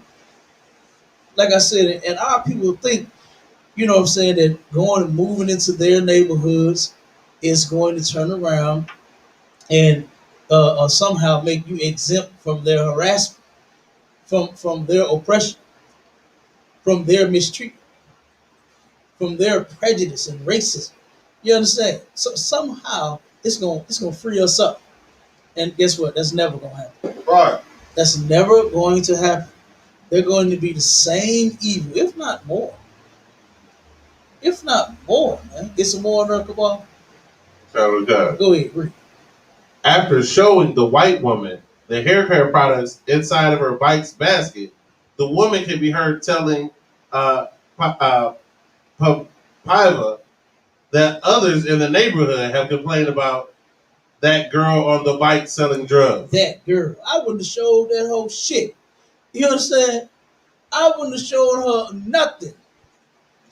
Talking about something, oh, I'm selling haircut. Get you some business, lady. Call the cops. You understand? Okay. Call the police in if you think I'm selling. And now people have been complaining on that girl. Stop it. That girl, come on, man. Good night. Go ahead, man. But see, this even goes to show you that even when you prove to them that they're wrong, it does not matter. You're still wrong. No matter what you say, or no matter what the truth is, because you a nigger, you flat out wrong. God, I just said that. God. Nothing is going to change her mind. And make her say, you know what, I'm wrong. I'm sorry. I'll leave you alone. Karen's going to go that way. You know what I'm saying? And you can go that way. No, that ain't going to happen. Even after she showed her the hair care product, this is what it is. So then now after that, she'll have to open up the bottle and show me what's on the inside, because you can stick something down in there. And then when you show you the cream, show you the soul glow at the top. Now it's okay, pour it all out, because you still put it down in there and then put the liquid on top.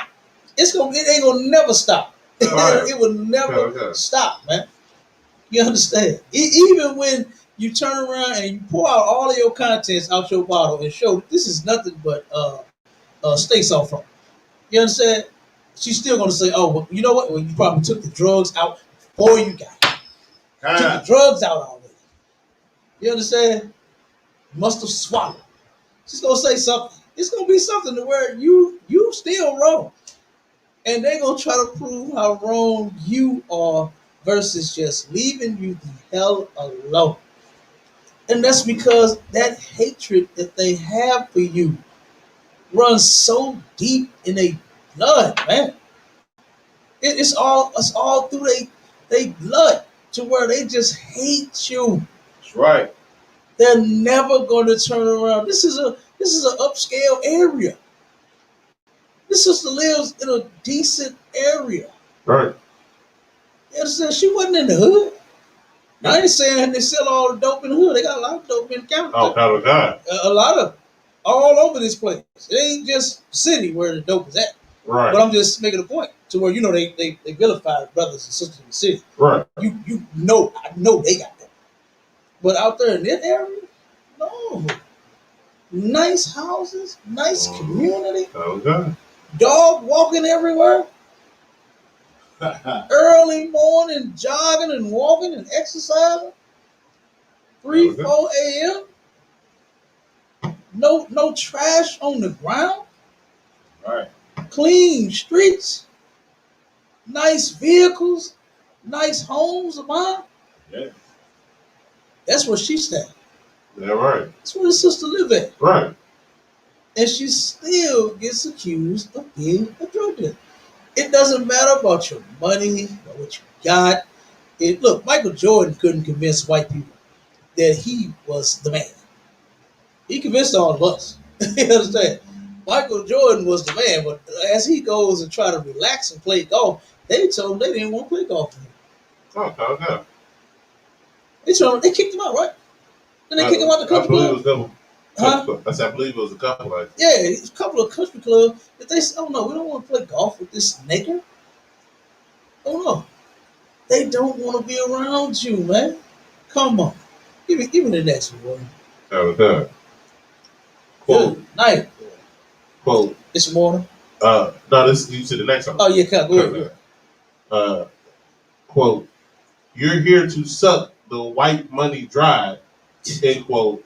A racist white woman calls black TikToker and her friend leeches. Oh my God.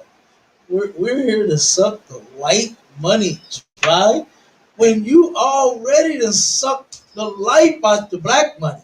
All right. You understand? Like the black money, we can't keep the money in the black community. What's she talking about? Go ahead, Kamal. Slovakia. The white money came from It the come labor from and the black blood, money. sweat, and tears of black people. Come on. Your money is our money. What are you talking? You got the money, but we earned it. What are you talking about? Come on. Come on. And then we ain't earning enough. All right, right. You're not even giving us enough of our money back that we working for, that we slaving for, that we laboring for. You underpaying the hell out of us. Why? Because they know they plan is to keep it all in their pocket, man. You understand? That's why so many corporations are making billions of dollars a year and only paying their employees minimum wage. Right. Like the billions, the interest that the billions of dollars collect is paying for the damn minimum wage to where the money is still in the bank. Their money ain't getting touched. Their money is not getting touched. What is like 10% on the bank? Is it 10%? How much percentage you get back? Say, you? huh? You? Uh-huh. Like a person like you? I know it's small for us. Yeah, It's a couple, like 2 or 3% for us. Like 3, maybe 4. But I'm saying for major corporations, they get how much? Do they, is it 10%? Depending on how they do How they got the bank set up? Yeah, depending on how it's set up. But I know it's higher than the average. About 25. 25 up to 25. Okay. Good, nice. Yeah, see, I know our percentage is like 3. You understand? Small, very small. You understand? Very small. But them, I knew it was higher. I didn't know it was that high. But god damn. But go ahead. Verizon gets tax refunds every year. Good, nice. Verizon is the richest communication corporation in the country, and they get a refund every year. Like, they count on God. They get refunds. So they get stimulus on stimulus. Count on God, like this, good night. That's like no. When I say it's like about 25 cap, I believe. I was just that goes right along with what I was saying the other day. You know, when they were talking, I listened to somebody talking about how the government is making the oil companies do this. I said, no. What you don't understand is the government doesn't tell the oil companies what to do. The oil companies tell the government. Verizon doesn't tell. I mean, Verizon doesn't get told what to do. Right. They tell them what to do. Right. Like, yeah, so they get pretty much criminal amounts of money back. Good night. That's ridiculous. Kind of. Yeah, but that's what I'm saying. Like I said, I know for average banker, us percentage is real small. But damn, I didn't know that. I didn't know Verizon was getting tax return. And then heard if we make too much money, you get nothing back. You get nothing. You get no tax return when you go over a certain amount of money. Like, good night. Come on, man. Then you subject to O. Right, good. You subject to O. Wow. Come on, man. Like the white man is the devil. Right. He is the devil, man. Good night. Go ahead. Okay. On Wednesday, a black TikToker at Stella Bells posted a now viral video that shows a white woman in Canada telling her to go back to her country. The black woman who posted the video saying in the comments that she is a Canadian immigrant. In the video, Stella Bells calls the woman insane and racist. She also tells the woman that if she can't find a job, it isn't her fault. The woman's response is, "You're here to suck the white money dry." You're here to suck the white money dry. So good. Like, go ahead. So you can't find a job. First of all, this should go to prove racism ain't just here in America. They hate you. They hate you niggers everywhere you are. Even in nice and peaceful and all that, Drake Canada. Yeah. They hate you niggers there too. Uh-huh. And guess what? Everywhere else, just like in the United States, when those Edomites and their economy start to go under, you're the first scapegoat. Yep. They can't find a job, so you must be the one taking it. Mm-hmm. We ain't got no jobs either. Right. We out here in the same food stamp line as you. Yeah, And you no. talking about, oh, you took our jobs. We ain't took nothing. Good night. Like, Man. so, and that's the thing. They cannot take the blame for anything. Nope. Everything is always everyone else's fault. You did this to us.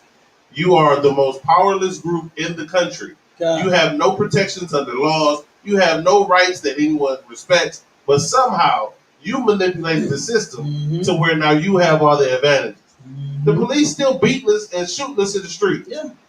But somehow I got enough pull to make sure you don't have a job. Yeah. Makes no sense. None It whatsoever. makes no sense, man. Like, that is ridiculous. Now, she's a TikToker. A TikToker, man. Okay. And she's sucking up all the money Okay. on TikTok. On TikTok, sucking up all the cash. Okay. Good night. Go ahead. There's a little more on that. Or you can jump to the next one.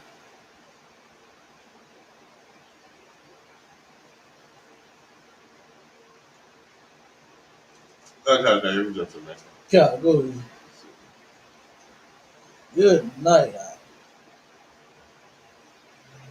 They are ridiculous. Like you said- I'm sorry. Go ahead. Sloppy. Viral TikTok shows black woman being made to empty her purse and prove she didn't steal at a jewelry store. Here it is again.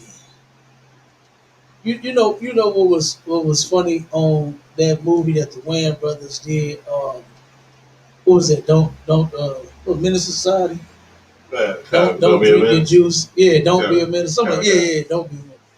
To where they went into that little grocery store, little convenience store. You know what I'm saying? With the Chinese people. When the white man walked into the door, it said, ding, ding. when the brothers walked in, it said, niggas. You understand? Right. And they turned around and was stalking them brother. That the Chinese woman kept going around to the brother saying, hurry up and buy it. You understand? They had the they got the cameras pointing at every damn angle in their stores, right? Watching you. Okay? Everywhere you go, every aisle you up and down, they are watching you. Right? And they did that on their movie. They kept walking around, hurry up and buy. Hurry up and buy. She was in the freezer. You know what I'm saying? She popped the brother got an ice cream out the freezer. She in the freezer, she hurry up and buy. Freezer. You understand? Like, get out of here. The white man the whole time pulled out a big ass potato sack bag, you understand? And was filling it up, just throwing the stuff off the shelves. You understand? And as he walking out the door with the stuff he's stealing, the Chinese man said, "Oh, you dropped something." And gave it back to his ass. Now, meanwhile, the thief is the one that you actually ignore. Right. Because there's a nigger around. And guess what? We are the ones that they hate. This ain't just, black people are just not criminals. They're just not, I'm not saying that no black people steal. I'm not saying that has never happened. But what I'm saying is, black people are not just common thieves. You understand? We've been oppressed here. So sometimes our people, to survive, they think that that's the only way, you understand, that they have, the only choices they have is to go and take what they need. Right. But if they would come here and more of us come together, you'll be able to get the things that you need. You won't have to worry about any of that. You don't have to worry about stealing, doing nothing strange, no piece of chain. We could have each other's backs. You understand? I got some, she got some, he got some, we got some. That's how we can all do that. That's you understand? Right. To where we don't have to turn around and steal. You don't have to do it right now. But this sister was made to empty her purse. And you know they don't do nobody else like that. Right. They say, you dropped something. and let them walk out the store. You know what I mean? Go ahead, come on. And Salaki, the reason we do that is because of this wanting to join with our oppressor. Because of this wanting to get along with our oppressor. Why? Because what we start doing is when we get in those situations, we look around and say, well, what's working? And we see that our oppressor is running everything and ruling everything. How's he doing it? By stealing. By being a drug dealer. By prostituting his women. We start doing these things when we start acting like our oppressor. When we start wanting to be like him and do the things he does and wanting to join in with him, that's where you get black people steal. Yeah, we steal when we want to be like him. We're in gangs because we want to be like him. Well, how do we run the streets? Well, we see that the mafia runs the streets, so how about we act like the mafia? How about we take on these Italian names and every other nigger is a Gotti, you know what I'm saying?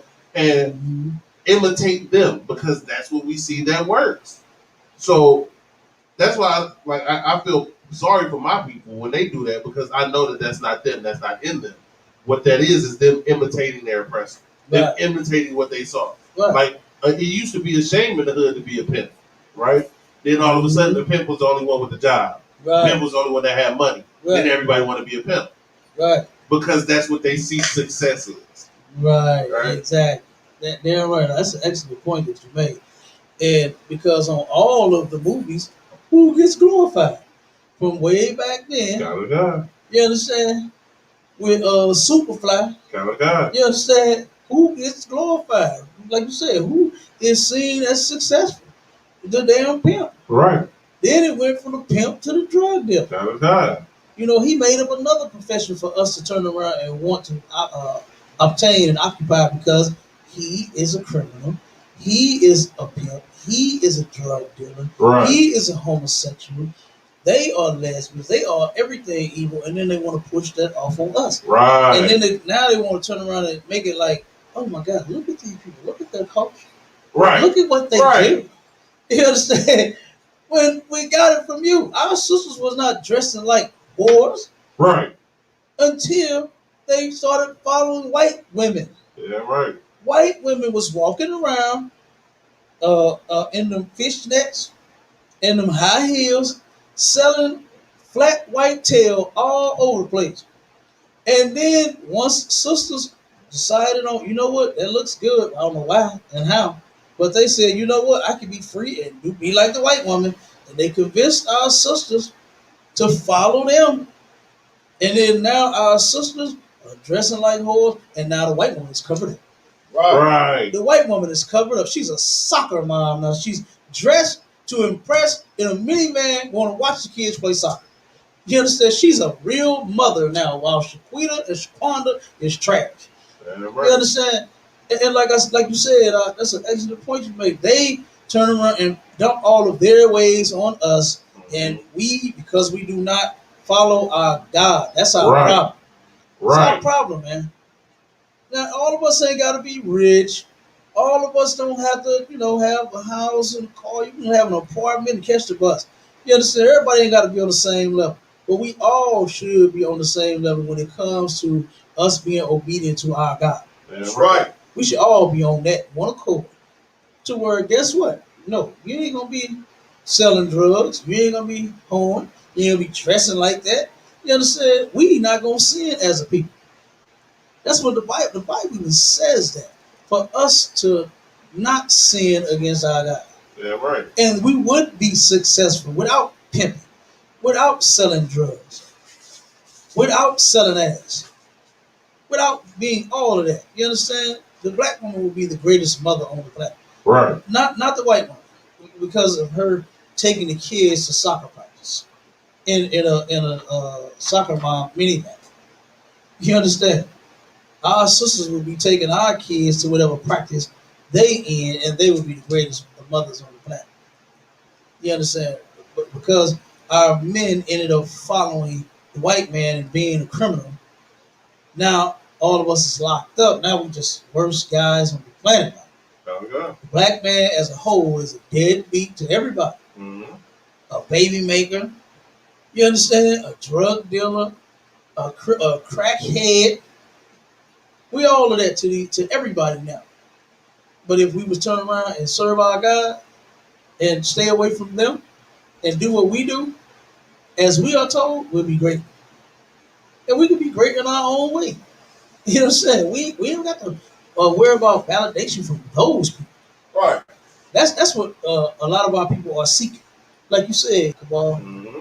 to where they want to be accepted by them. So Right. yeah, they're going to do the things that they know that they like to see us do. They like to see us be drug dealers and crackheads and strung out. I've seen so many white groups in this area going around in some of the worst areas, right? Mm-hmm. Like right down the street, to where they made that park, put them pictures up there, the little funny looking, dumb looking bus, and all that other stuff. Like, and now you see they only cut the grass. Right. You understand? They don't even cut the grass over there. I seen them down on this just had my mind blown. About, do you remember when we went down there doing the interviews and we was over at Hamilton in the area where the white man flooded the most heroin in the city, right there on Hamilton and what's it, Martin Luther King, and just a block over, what's that, Wales, right? Do you remember when they was they was putting together a little park, planting flowers and all that little park while we was doing the interviews? They turned around in the worst area there is, I believe, over there, to where all of the houses they passed dilapidated. They started bringing them down now, to where you can go and see through whole blocks. You can look through 10 damn blocks over there in that area. Not a house in sight. Not all the businesses is coming down too right there on Martin Luther King.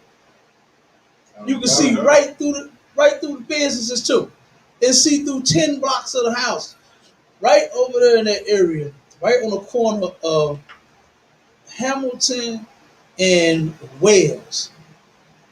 As me and Officer Bond is over there recording the destruction that the white man has created. You understand? And he's done over there to our people in that area with all of the abandoned houses over there, all the filth and the trash on the street, all the brothers and sisters strung out all over the street, and a group of white people was planting a nice little park, right? Yeah. Planting trees and flowers, put a bench over there, put an American flag in there. I forgot the name of the little park. This is a park. It used to be a house right there on that corner. You understand? It used to be a house on that corner. Matter of fact, I think it was two of them because it was kind of big. So I think they knocked down two houses right there on that corner and put a little park. Mm-hmm. And now they come and plant flowers and water the grass every now and again, cut the grass. That's what they're doing. Yeah. Why? Because that's them going to take the neighborhood back. That's what they're doing. Mm-hmm. That's why the white man is allowing the crack and the heroin and the drugs and every other drug you use and all of the porn and everything else over there. Because in a minute, that area is going to be all white. They're going to make Martin Luther King and Hamilton white again. That's what they're going to do. This whole area, they talking about making it white. They stopped the Roberts brothers side. I know I'm going on. But they stopped the Roberts brothers dead in their tracks. Right? The Roberts brothers, successful group of father and son business owners. Them brothers, they got a lot of property. They got a lot of property. They got a lot of paper. And one of the sons heard about the expansion of the Central West End and jumped down on that opportunity. And they bought almost everything in this area. You understand? They bought. If I'm correct, they bought Martin Luther King all the way from Skinker to damn Vanderbilt. They supposed to own damn near everything that way, from Skinker all the way to Vanderbilt. Everybody that's from the hood know that that's a nice little distance, and it's a bunch of buildings. Even though they boarded up and windows bust out, you understand, and falling apart like the resale shop. Y'all remember that a couple months ago? The whole Miss Dorothy, yeah. She turned around and she She got a nice little business, man. She sells some decent little stuff. You know what I'm saying? And that whole little roof fell. That's another building down. You understand? I'm sure the one next to it is about to go. She own that one too, don't she, Brian? It's another brother. No, I'm talking right next to Dorothy. You know, it's one in the middle of her and that brother. Right. Yeah, Do she own that one too? Yeah, I think that's her. Yeah, I think Miss Dorothy owned that one too. Guess what? That was for the fall after a while too. Then guess what? The one the brother owned, he's gonna fall. You understand? They already, you see, they knocked down the corner. Obama, you see that? Okay. They knocked the building on the corner down. Yeah. And what's next? The few little buildings that's left. And you see Reverend Rice that bought that one corner and put a fence there and a bunch of goofy pictures all around it. You understand? That's what his plan right there. He gonna buy that. You understand? Buy the rest of it. You know, they're gonna get all of that back. And they're gonna end up doing whatever the hell they want to do with it. They're gonna put houses and businesses, and it's gonna be an all white community here. And that's their goal for this whole area, man. That's their goal for this whole area. I just wish my people would wake the hell up, you understand, and come get in the one body of Christ, which is ISUPK. Right. So we can turn around and see this thing through. You know, because I hate seeing my people suffer so bad, because this is lovely in here. You understand? Having brothers and sisters that you can actually count on is amazing. That's an amazing feeling.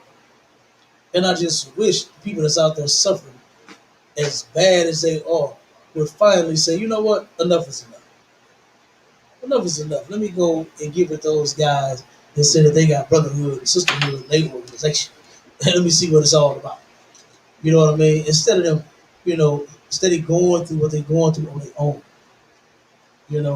and suffering and dying out there in the streets. You know what I mean?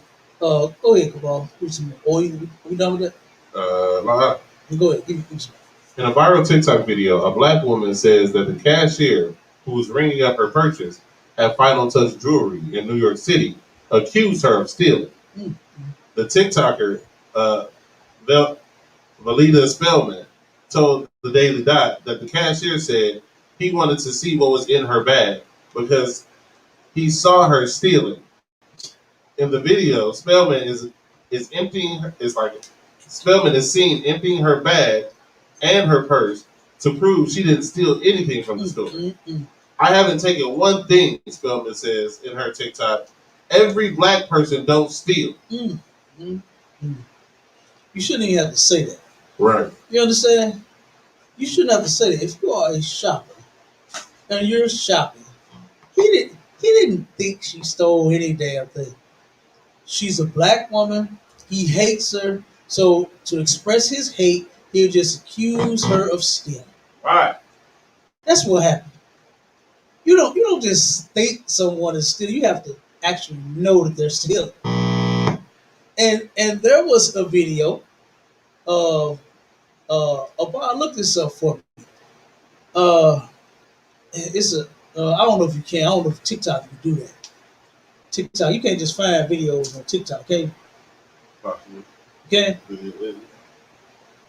It depends on how much information you got in there, but Okay, well don't worry about it. I don't really know. But the white woman was actually caught stealing out of a grocery store. And she's sitting there fighting with the goddamn cashier. Or I don't know if he was the cashier. It wasn't security because security was another white woman. This was I think he was East Indian, right? He was either East Indian or Arab. She got caught stealing. The white woman is secure. She's standing there. She's standing there watching. She's sitting there. The dude won't let the bag go. He's steady pulling everything she stole out the damn bag. But you know what happened to her? She was fighting them. Or even a white man was recording it and said, "Why don't you just leave? Just go." You understand? Just get away. But not that black woman. Oh no.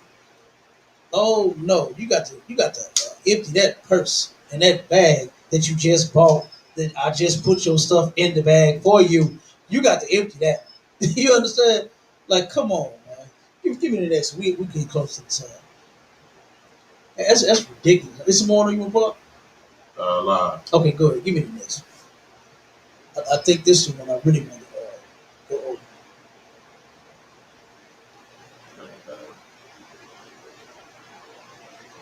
The nail salon one. The nail salon one. Which one? The nail salon. Go on, touch on that. Pull that one up. Okay. A black woman says her nail salon refused to service her because of her weight.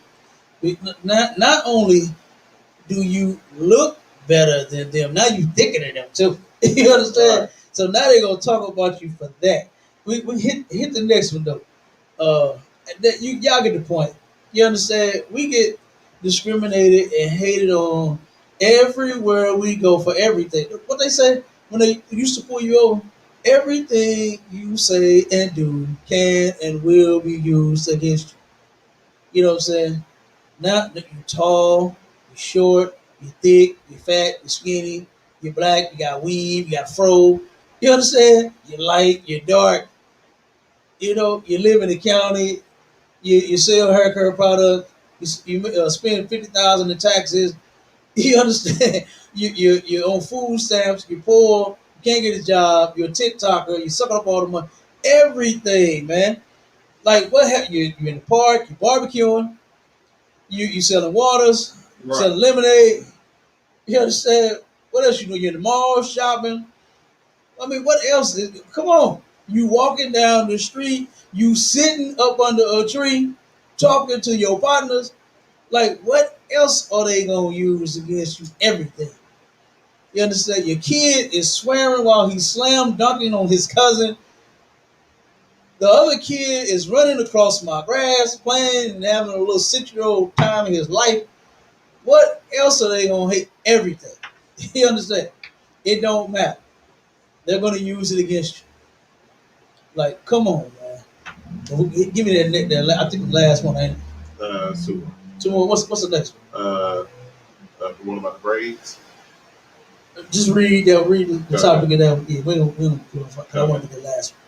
Quote, it's a backhanded compliment, end quote. Woman tells black girl that her braids make her look old. So tell Karen she a damn lie. Them braids of yours make you look good. That's right. You understand? I especially like two going down the side. Okay. Woo, I like them. They really looking good. You understand? And then look, they be having designs all up in this part right here. Come on, man. This be looking good. Tell Karen to quit hating and keep moving. You understand? Give me the last one. Black woman leaves Saks store in tears after employees ignored her and helped everyone else. Ooh, now this is the one I want to touch on. Reason being, I'll say it now. If we would stop looking to these people as a God, number one, right, and as our everything, number two, and if you knew that they hate you simply because of the color of your skin, that's one of them. They know that you are actually God's chosen people. That's why they really hate you. But then look at your skin; it looks so good. You understand? It looks so good. It's so dark brown, that deep dark chocolate, the caramel, the butter pecan, the light skin, whatever. You understand? Your skin just looks good. You look good. And they hate that. You see, the sister can't even go and get her nails done to even look better than what she already looked. Right. You understand? She trying to add on to her good looks. Getting her nails done. And she gets hated on in there. Discriminated against in there. We the only somebody that can't rock our hair. Did you see how many kids they was having cut their hair in schools? Right before the pandemic, we brought the articles out. Even though dreads is not a style of ours, but it's just you and your hair, your style. They don't make Africans shave that nappy stuff up off the top of their goddamn head. And Africans' hair is nappy as hell. But nobody says anything to them about their culture and their style. Arabs have long hair, right, and sometimes they smell. You understand? The East Indians and their hair, sometimes it smells. There are 7-Elevens and their liquor stores and their businesses showing up smell. Yeah, right. I don't understand why can't you change the mop water? I don't know. I've never understood that. You pour right into what's already there that's dirty and funky as hell, and then mop the floor with that mess. They are some nasty people. The heathens, the other nations of people are nasty.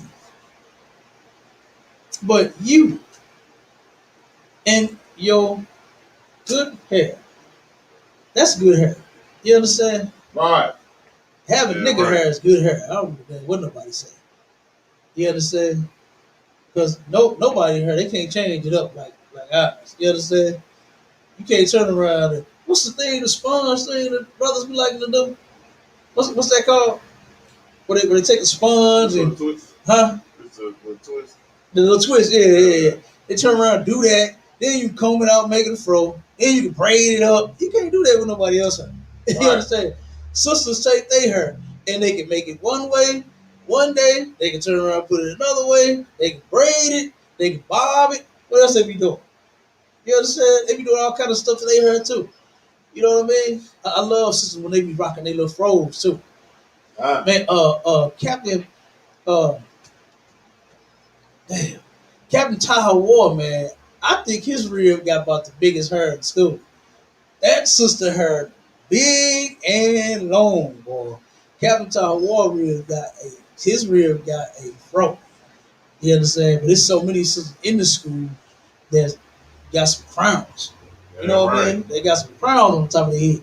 And we love it. That's our hair. Like, I mean, what you gonna do about it? I guess they gonna hate on us. You understand?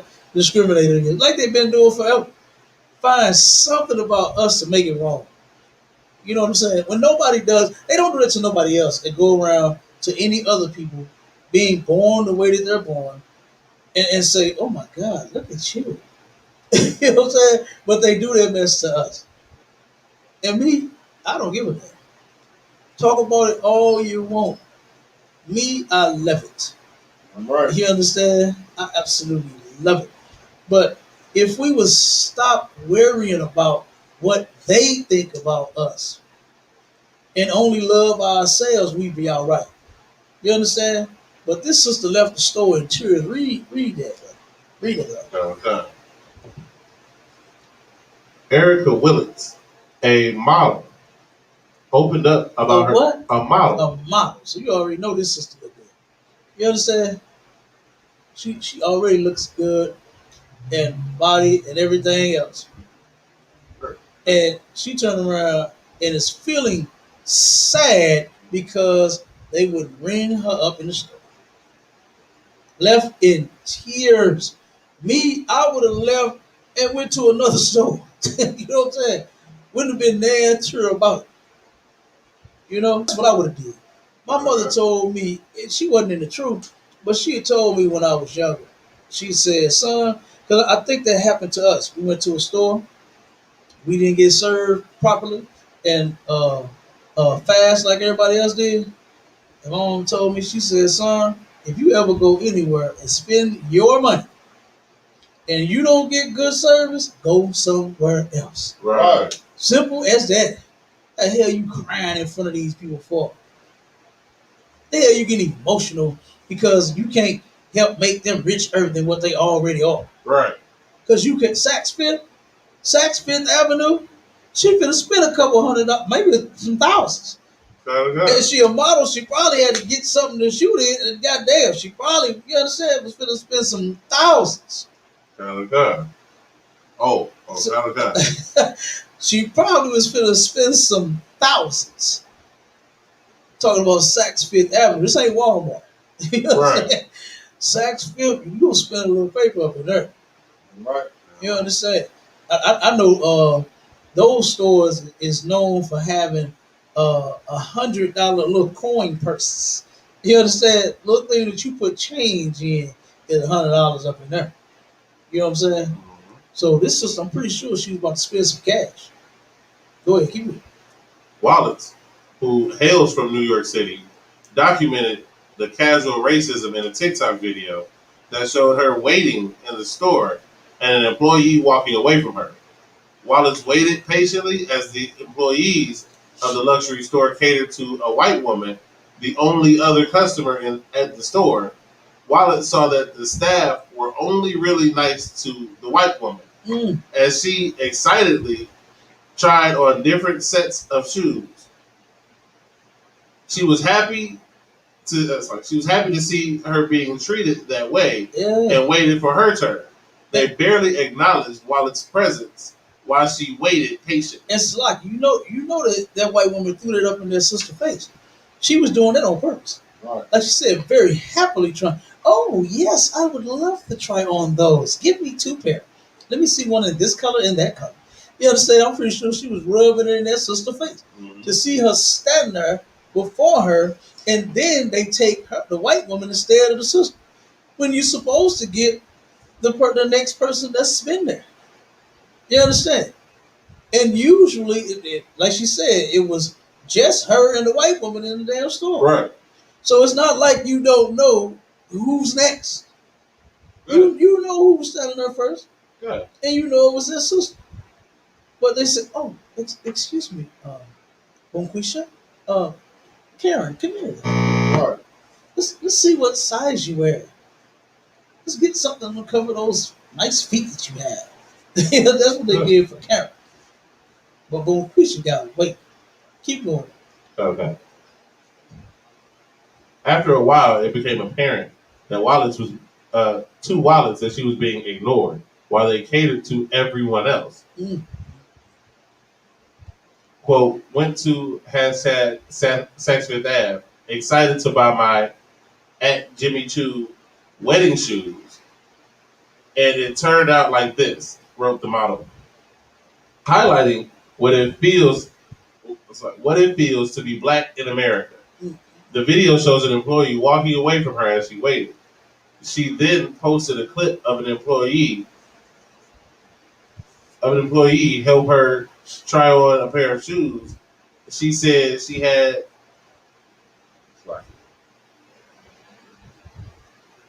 really stepped in and demand some help. Wallace left the store in tears because of the way she was treated. Quote, so after he's done with the lady, he never acknowledges my existence and I'm completely invisible. And he walks away. That is what it's like. That's what you saw in the video. He just walks away. He doesn't even look at me. I'm invisible. And until you had that experience, you can't say expletive about that experience because that is the lowest a human being can possibly feel. Good night. And to them, we are the lowest form of human beings. Right. Ever. They don't even consider us real human beings. We're Okay. subhumans to them. We're not even real humans. Okay. We are 3/5 of a man and of a woman. Right. You don't deserve this luxurious customer service. Okay. Which customer service was trash. Right. You understand? People shopping in your store is what keeps you employed. People shopping in your store keeps you employed. And what does not make sense is for you to turn anyone away. Right. That's shopping. It's a store. It's a store. You're supposed to give people shoes and shirts and pants and outfits and let them, help them make a decision. That's your job. Yeah, right. Now, see, a black person would take that job and just do their job. Right.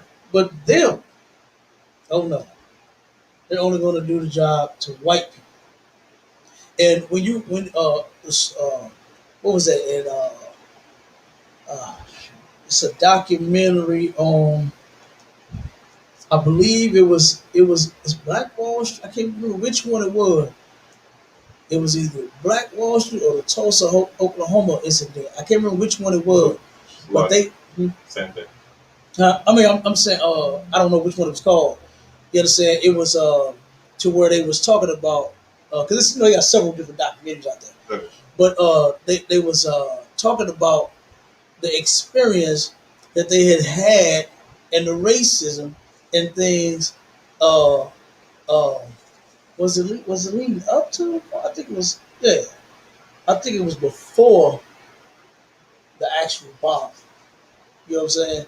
And they had talked about how white people did not want them to put hats on their little nappy black heads. These were some of the people that went through that. You know what I'm saying? They was older now. I can't remember the name of the documentary. Go ahead. It's like, yeah, it was the tension building up before the bombing Mm-hmm. because basically the Edomites was getting upset because this black community, less than 60 years after slavery, and right when they're about to go into the depression, are thriving and they're doing better than they are, Mm-hmm. and so then they start trying to antagonize people in the black community. So yeah, that was all leading up to the bombing. Yeah, come. And they turned around and they were saying how they had tried to go to, they was kids, what I'm saying, a little younger or whatever. I think some might have been teens, some might have been adults. But they were saying how they started going to the white stores and they treated them like they treated this sister right here. Oh, no. You understand? They turned around and they gave her no play whatsoever. You understand? And they were saying how I remember the sister was speaking in particular to where she said that they didn't want them trying on hats, shoes, nothing in their stores, man.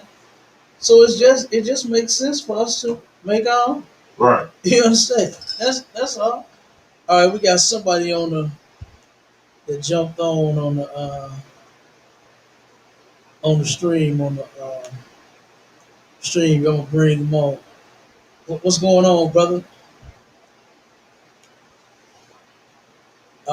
You had something you wanted to say real quick. We actually get off now.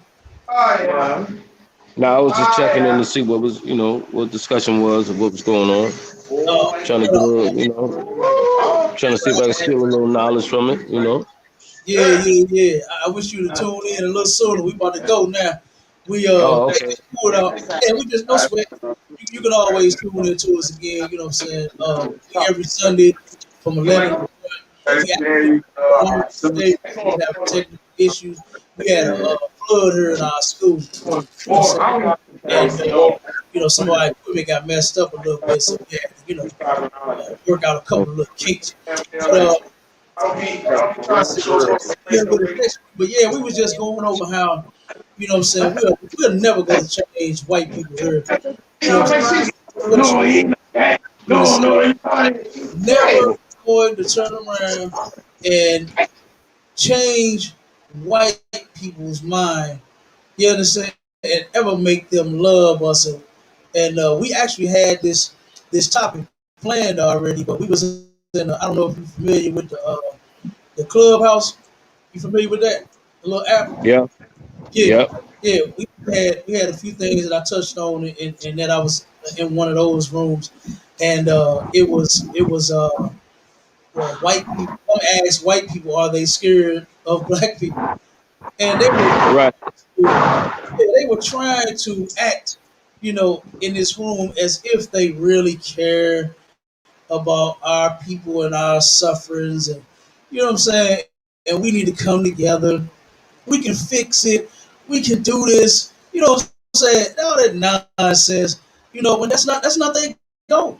Their goal is to turn around and keep us under their foot.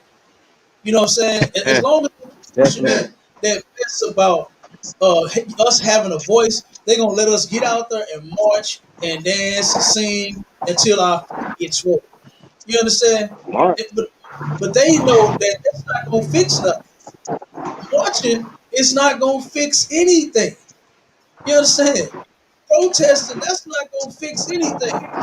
Getting out there in the middle of the street, after they murder a brother or sister, man, that's not gonna fix it. We have to I like separate. I like to say what an old person told me back in the day. He said, he said when the white man came over here, they never marched, they never begged, they never asked, they took what they wanted. So Absolutely. why are you gonna go out there and march and beg and cry and plead for your stuff back when they took it from you? They're not gonna Right. give it back. You want it back, you gotta take it back. Like they Right. took it. Right. That's Absolutely. it. It makes sense. Yeah, right. And see, you have this group of white people that's, yeah, I understand. And it was one white woman in there that said that the world needs to see your pain and your suffering, and that's how you'll get respect. Nobody else is even. You got to get your head bashed. We got to get pulled over by the cops and shot and murdered, and we gotta go through these things here in order to get your respect. Nah, you Huh? understand? That's why I said they got these white people that's out there that's steady trying to, what I'm saying, convince us, some of us that are slaves, that hey, we can make a change, right? Ah shit. We can make a difference. We can come together. There is no coming together with them, man. No, I was you We took the gotta come words right out of together. my mouth, brother. Damn right, There is nothing that they're gonna help us do, bro. Okay?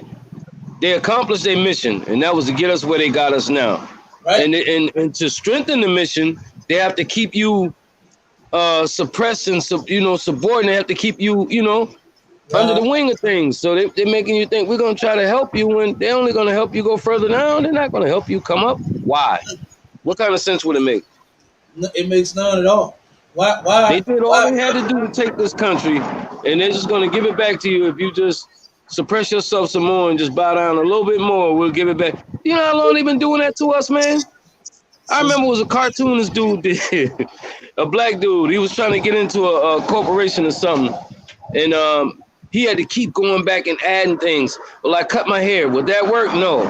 Okay. Well, I bought a suit. Will that work? No. Well, I did this. Will that work? No. And at the end it said, it doesn't matter what you do. They are right, not going to let you in. They're not going to let you get no higher than you are. They're going to keep you right where you are because they've accomplished their mission. All right. right, They're not going to give you shit. yeah, right, And I mean, just to let you know, I'm real familiar with a lot of Hebrew Israelite groups. You know, the Yahudas, Lees. I mess with them. You know what I'm saying? We do a lot of studying it, and they got a lot of knowledge. You know what I'm saying? A lot.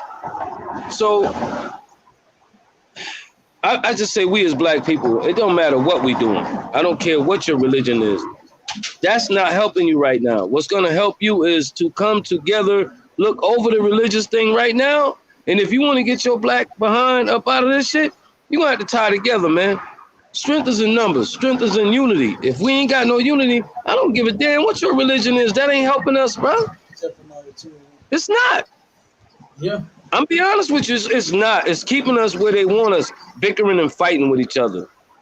mm-hmm. All right. I've been a Christian for years. I've been a 5%er. I've even studied Muslim. You know what I'm saying? I've studied every kind of religion there is, bro. It all boils back down to it doesn't matter. What we got to do is stick together, period, for one cause. And that's getting our ass up out of this goddamn situation we in. After we get ourselves back to where we were, then we can choose whatever religion we want to ride with. But I'm going to tell you what God will be cool with. God would like to see the fact that, you know what? Black people got their goddamn minds together no matter what their religion was. They had to see that the focal point was coming together and unifying under one common cause, no matter what your differences is. And that's going to make a difference, bro. I promise you. Other than that, we might as well kill all this shit, bro. Straight up. I heard and Straight up. one thing that you said is true is that we do need to come together. You understand? That's it. That's absolutely That's true. it. That That's it. I we mean, like I said, we can agree. We can agree to disagree. Like I said, I've been a Christian for a minute, been 5%er for the last few years of my life, been studying all types of religions. But if there is a God, okay, he's the God of us all. I don't care what you believe in. One thing he would like to see is us get this right here together, the head together. Stop thinking that whatever religion we are makes us who we are, and other people are less than us, or other black people are not on my level, so I'm not going to deal with you. You don't have that choice in the situation, bro. We don't have a choice to shit on each other in this situation. We just don't. So what I think God wants to see is, are you going to have your sense enough to say, you know what? I'm a Christian. He a Baptist. We don't run together. All right. I'm gonna take my Christian way and I'm gonna save myself. Well, save your damn self and see how far you gonna get under the hand of the white man, because he ain't giving a damn about what you believe in, bro. Your black ass ain't going nowhere unless we unify. Show these people we stand together for one common cause. It ain't about religion. It's about getting you motherfuckers up off of us and giving us our shit back. Or we're going to take it back, however it's going to go. But until we show that, we might well kill all the religion shit, bro. Because it ain't going to help. I heard. It's not.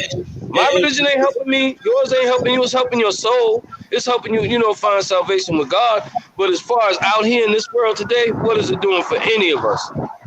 Nothing. And one thing, God is absolutely against religion. You know what I'm saying? God is not with religion. And that's one thing that we got to get right and get through our minds is that God absolutely hates religion. Right. All of them different things, like what you had said. Now on the surface, it sounds good, right? It sounds good. Okay, whatever you believe, let's just come together. But what we don't understand is that's what's absolutely separating us, is us having all of the different beliefs. You understand? So we got to turn around and get totally from under all of these false stuff, all the religions, Christianity, like you had mentioned the Baptists and whatever, Apostolics, Pentecostals, whatever religion, non-denomination. You put one of those on each corner. You got a corner with one of those churches on each corner. They don't even deal with each other. Right. They're separate. You understand? Because they don't get down like them. They don't believe like them. Jehovah's Witnesses don't believe like them. You understand? That's what's separating us. And what we got to do is we got to come back to God's laws, statutes, and commandments. Right. You understand? That's what's going to turn around and get us together. So getting your mind right, you right. That has to happen. Your mind has to get right. You understand? And the way we going to do it is by keeping God's laws, statutes, and commandments. Okay, understood. Now, this is what I'm going to say to what you just said. What you just said is 100% correct. But you can't get everybody on the same page because Christianity has been divided so badly. Okay, I ain't gonna say Christianity. I'm gonna say I don't want to classify it, because if it's a word and it came from God, then I'm not gonna name it. You know what I'm saying? I'll just say under God's word will make it better, because if we choose to classify it and say Christianity, AME, or whatever we're going to classify it as, we're going to be separated then, because you got some people Baptists, some people AMEs, some people are Yahudas, some people ISUPK, some people 5%. No matter what, it's going to be divided, and that's the way the cracker did it to fuck us. I don't care what you riding with. You ain't riding with that man because he's something else. You ain't riding with that woman because she's something else. We're still separated, man. Under anything we choose to go up under, ISUPK, Yahuda, I don't care what, you're still separated. Do you understand that? That's our problem. So we got to get from under their umbrella and make our own umbrella and stand under that shit, bro. Stand on it. Stand for it. Trust me, if we ever did that, these crackers would lose their fucking mind, bro. They'd be like, oh shit, these motherfuckers finally got it. They finally fucking got it. They ain't running up under religious umbrella. They saying they sticking together because they're black people and they know that they don't have to go up under anything that we doing because we dividing and conquering them. I don't care what it is. They dividing and conquering us. I understand the way you feel. I feel the same way about my religious ways. That's why I left that alone. I ain't religious nothing. I have a way of life. My way of life is doing what I got to do and doing it right. Doing it with my people and unifying. If I ain't doing that, I ain't doing nothing, man. I can't even, let me tell you right, God wouldn't even be mad with you if you said, I'm going to put my religion down and I'm going to step forward as a black man for my people. I'm going to get my people on my level. We're going to understand we have one common cause, and that's getting these white people up off our asses, bro. God will understand, all right? God knows the heart and mind of every man. I don't care what you say you believe in. He knows what your heart and your mind wants. All right? Can I get it? Are you with me on that? Does that make sense? I heard it, and what you said, I believe that God would be mad if I put this truth down. Because in the Bible, there is a way that God wants it to be done. Right. You understand? And if we do not do it His way, guess what? Being in the ISUPK up under Commander General Yohana is standing Uh-huh. up for Black people, Hispanic people, Okay. Native Indian people. You All understand? right. Do, I doing got it, that. doing it the way that because it's a way that this show must go, right? Right. And what you said about us coming together as Black people, that's true. We need to, right? But there is more. You understand? We Okay. actually have a God, right? No, nobody else Right. even has one. We are the only people, Blacks, Hispanics, and Native Indians are the only people on the planet that actually have a God, and He's our Exactly. God. And guess what? Our God requires obedience from us, and that's the thing that we miss. And that You're right. that's one reason why we're not together, because we've That's been true. disobedient, and our oppressors have come in and been able to what Malcolm say, bamboozle and swindle Mm-hmm. and do all of that to banana in the tail, pipe us, and every damn thing else. You understand? And it's because we don't serve our God. So You're right. when you say I hear what you're saying, you say, well, I don't think God will be mad at you for saying putting your religion down. God wants you to put religion down. He Right. never wanted Black people to pick religion up. You understand? Religion was Okay. never supposed to be picked up by His people. So yes, He would be mad if we put this truth down. That's what I mean, right? Okay. Okay. You And say some hold on. You said truth, right? but And then you say one second, religion. Now, hold on, religion, one second, hold religion on. to me is a word that wouldn't mean us any good. A spiritual way or a way of life would sound better than a religion. Don't you agree? If you In say what you're doing right now is a way of life, that would make a lot of sense because it is. You it, say God set this forth, so that's a way of life. You got to follow, right?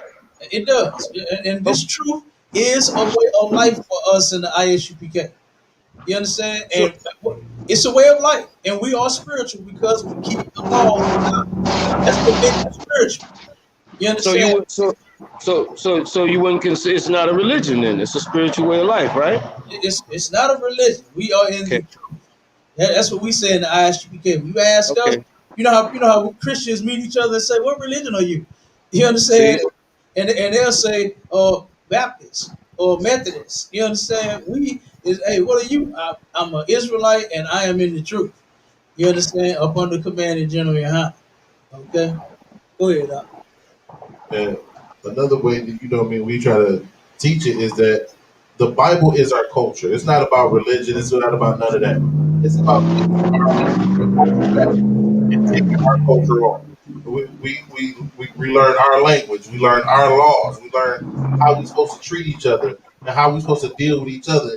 And in the Bible, it tells us that you treat your brother better than you treat anybody in any other nation. You give better business deals to them.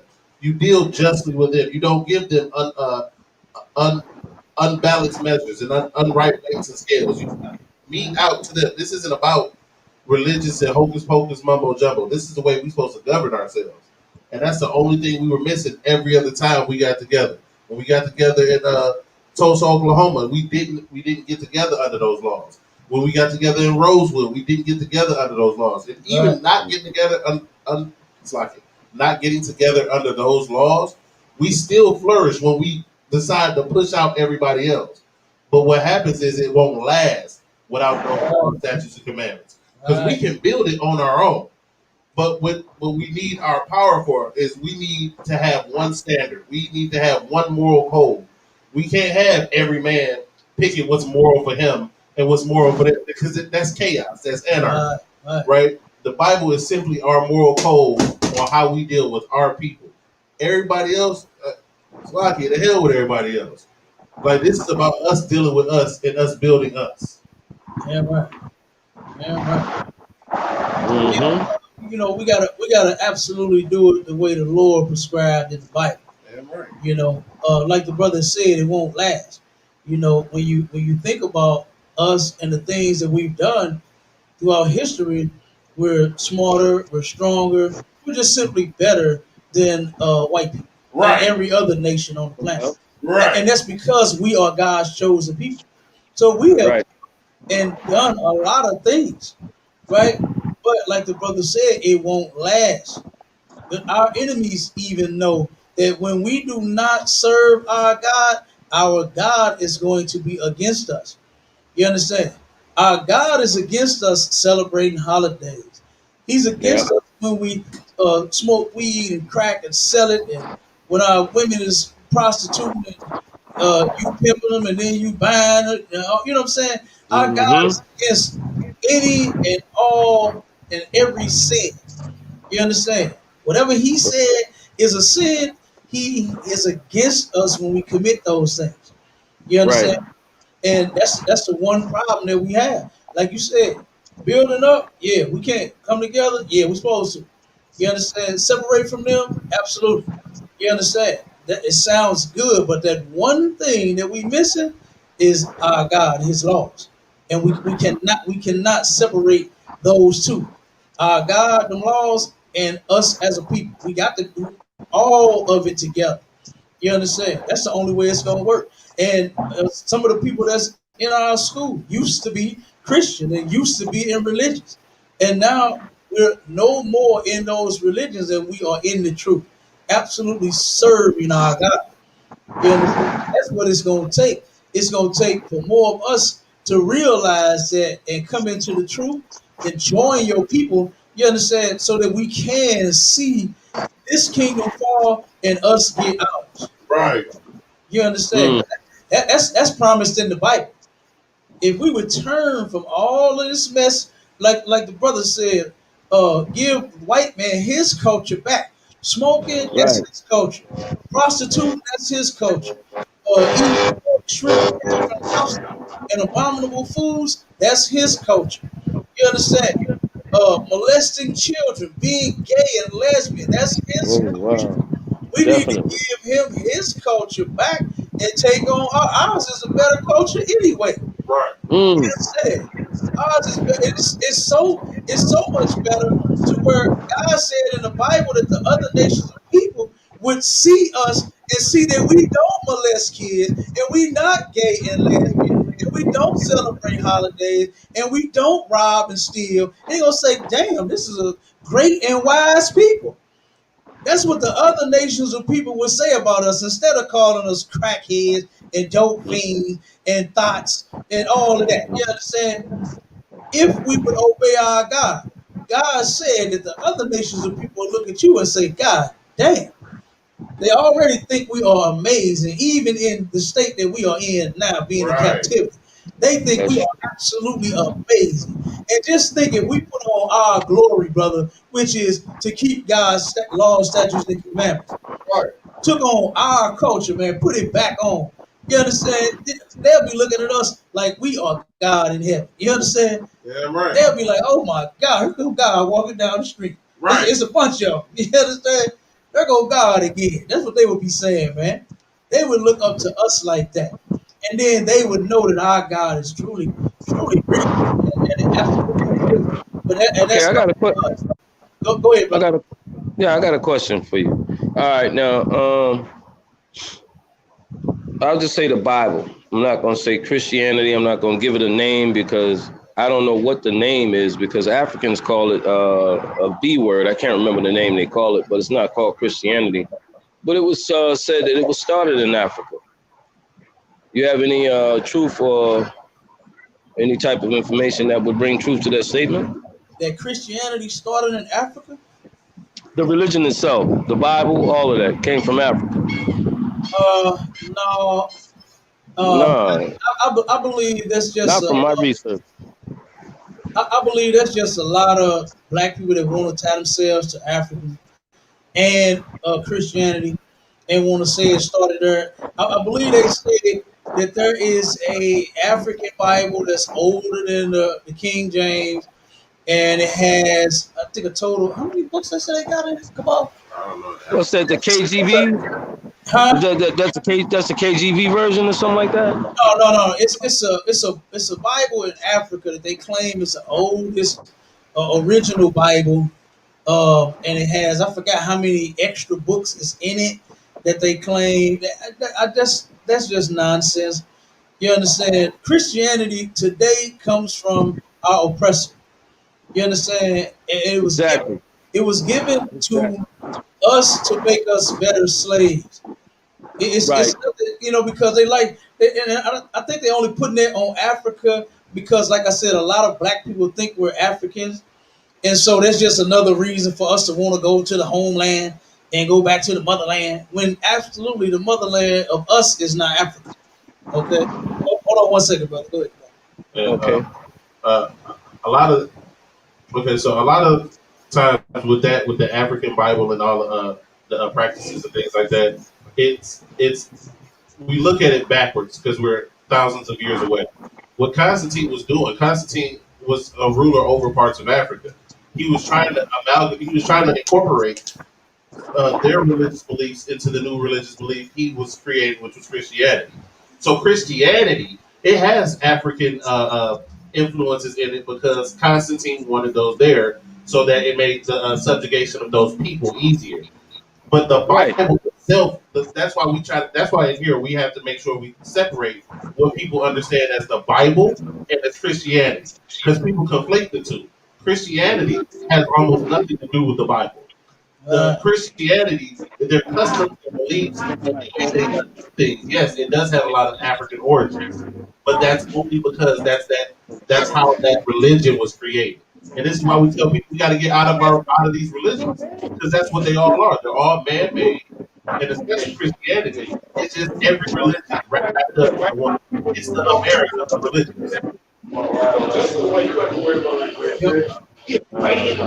So yeah, that's just another way they trying to tie our people to Africa, man. That's when uh the Bible says that Israel is the mother of us all. You understand? And us being blacks, Hispanics, and Native Indians, not everybody on the planet. You understand? Hmm. Hmm. I don't know. I have to ask you something, Cap. Have you Go ever ahead. spoke to Have you ever spoke to a brother in a group named Byron Washington? Christian guy. Who? Byron Washington. He's a Christian. He's in a Let's Dialogue group with Pianki and the rest of us. Uh, DMG, Who? with DMG. Yeah, I think I talked to him. Okay, well, that's the brother I was speaking to when he was telling me, which from my studies, um, the Christian ways came from the Middle East of Africa, like say Israel, the Middle East countries. It didn't start in Africa. Mm, Am I right, or am I mistaken? go ahead. Uh, well, I mean, it didn't start in Ethiopia. Let me say that. No. before the Europeans came in, there was no such thing as the Middle Right. East. That area was considered Africa. So Israel would be considered what was the land of Ham, which was what we consider Africa. So until the Europeans came in and put that Suez Canal in, you would have considered Israel Africa anyway. So Exactly. saying that it came from Africa is a moot point. It comes down to the tribe and Right. the region would now be known as Israel, and the tribes would be the children of Israel. So, like saying it's African, it still doesn't come from those people. It comes from that landmass, sure. And then, of course, Right. during the time of Solomon, even the queen of Ethiopia was coming up there and getting knowledge from the king of Israel. So we see that there was an exchange of information. So them having records, well, I mean that makes sense. You if you go on a diplomatic mission and find out useful information for your country, you bring it back to your country and then implement it. So then it becomes widespread in your country. So yeah, the information went back and forth. They weren't worshiping the same power we were worshiping. They didn't have the same God, but they still used the same. Like I said, this. The Bible isn't religious. It's a book of a government. and how a government should be run. So they took the knowledge back to their governments and started running their governments in the same way. So yes, they wrote a they they canonized a Bible before the King James version in Ethiopia. I think he said like a couple hundred years, but that's simply just taking the books that were already written and then translating it into their language. They didn't write anything new or come up with anything different. They just wrote it in their language. Mm. So I mean, what about? Okay, I posted a scripture the other day in Isaiah 45:7, where God says, I created peace and evil. Now, when I presented this to the Christian guy, he said God would never create evil, and he didn't. And I'm like, I'm reading the Bible, all right? There was an angel that was kicked out of heaven and said to be Satan. Now, if there was no evil created by God, where did this angel get the forces or the spirits or the way to want to do what he did to make God kick him out of heaven? Oh, okay, let me explain that to you. First off, the heaven and the angel being kicked out, like God clipping the angel's wings and grabbing him by his pants and his collar and him tossing him out of heaven, that never happened. Right. That never happened. No angel ever disobeyed God. Right. Satan himself does everything the Lord tells him to do. Right. The angels do not disobey God. All right. First off, God wouldn't be God if he created a God that would go up against him. Does that make sense? Exactly. You know what I'm saying? Exactly. Like Exactly. if you was to make something, you wouldn't make a machine that would turn on you. You would make a machine do whatever you tell it to do, It right? surely wouldn't. And we are one Exactly. of them. We are one of them creations that is supposed to be doing what we were told to do, but Right. we are the ones that fell off, right? But the fallen angel, that's talking about a man, and that's in the Bible, and I can show you that. I can prove that to you. And to the scripture that you pulled, when it said that God made peace and evil, okay, don't think of it as God created rape, God created No. child molestation, that God No. created murder, stuff like that. What it's talking I about understand that. is, yeah, it's talking about the things that happen to you when you molest, when you murder, when you rape, when you smoke drugs, when you sell it. You understand? That's what he's talking about. The evil that come behind the acts that you do, not the evil acts that you commit. I say, not And just God creating evil. You know what I'm saying? God wasn't in a lab mixing up no dope. You know what I'm well, saying? I took it as this, okay, and it's true. You have to have a balance of things. You know what I'm saying? It's got to be a two-way street to everything, or life wouldn't be life, bro. It wouldn't even be worth living if God, like you said, controlled us all and we all did good all the time and we all going straight to heaven. What's the use of going through a process of life?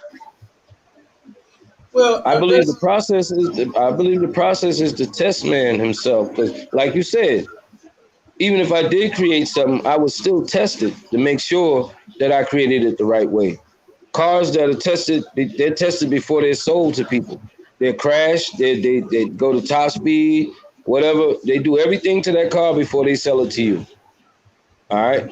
So I took it as, like you said, when God said he created everything, I mean, if you think about it, if he created everything is here and it had to come through creation, every thought, every process of a thought, everything that's carried out, an action of a thought, it all had to be invented, it all had to be created in order for you to be able to do it, right?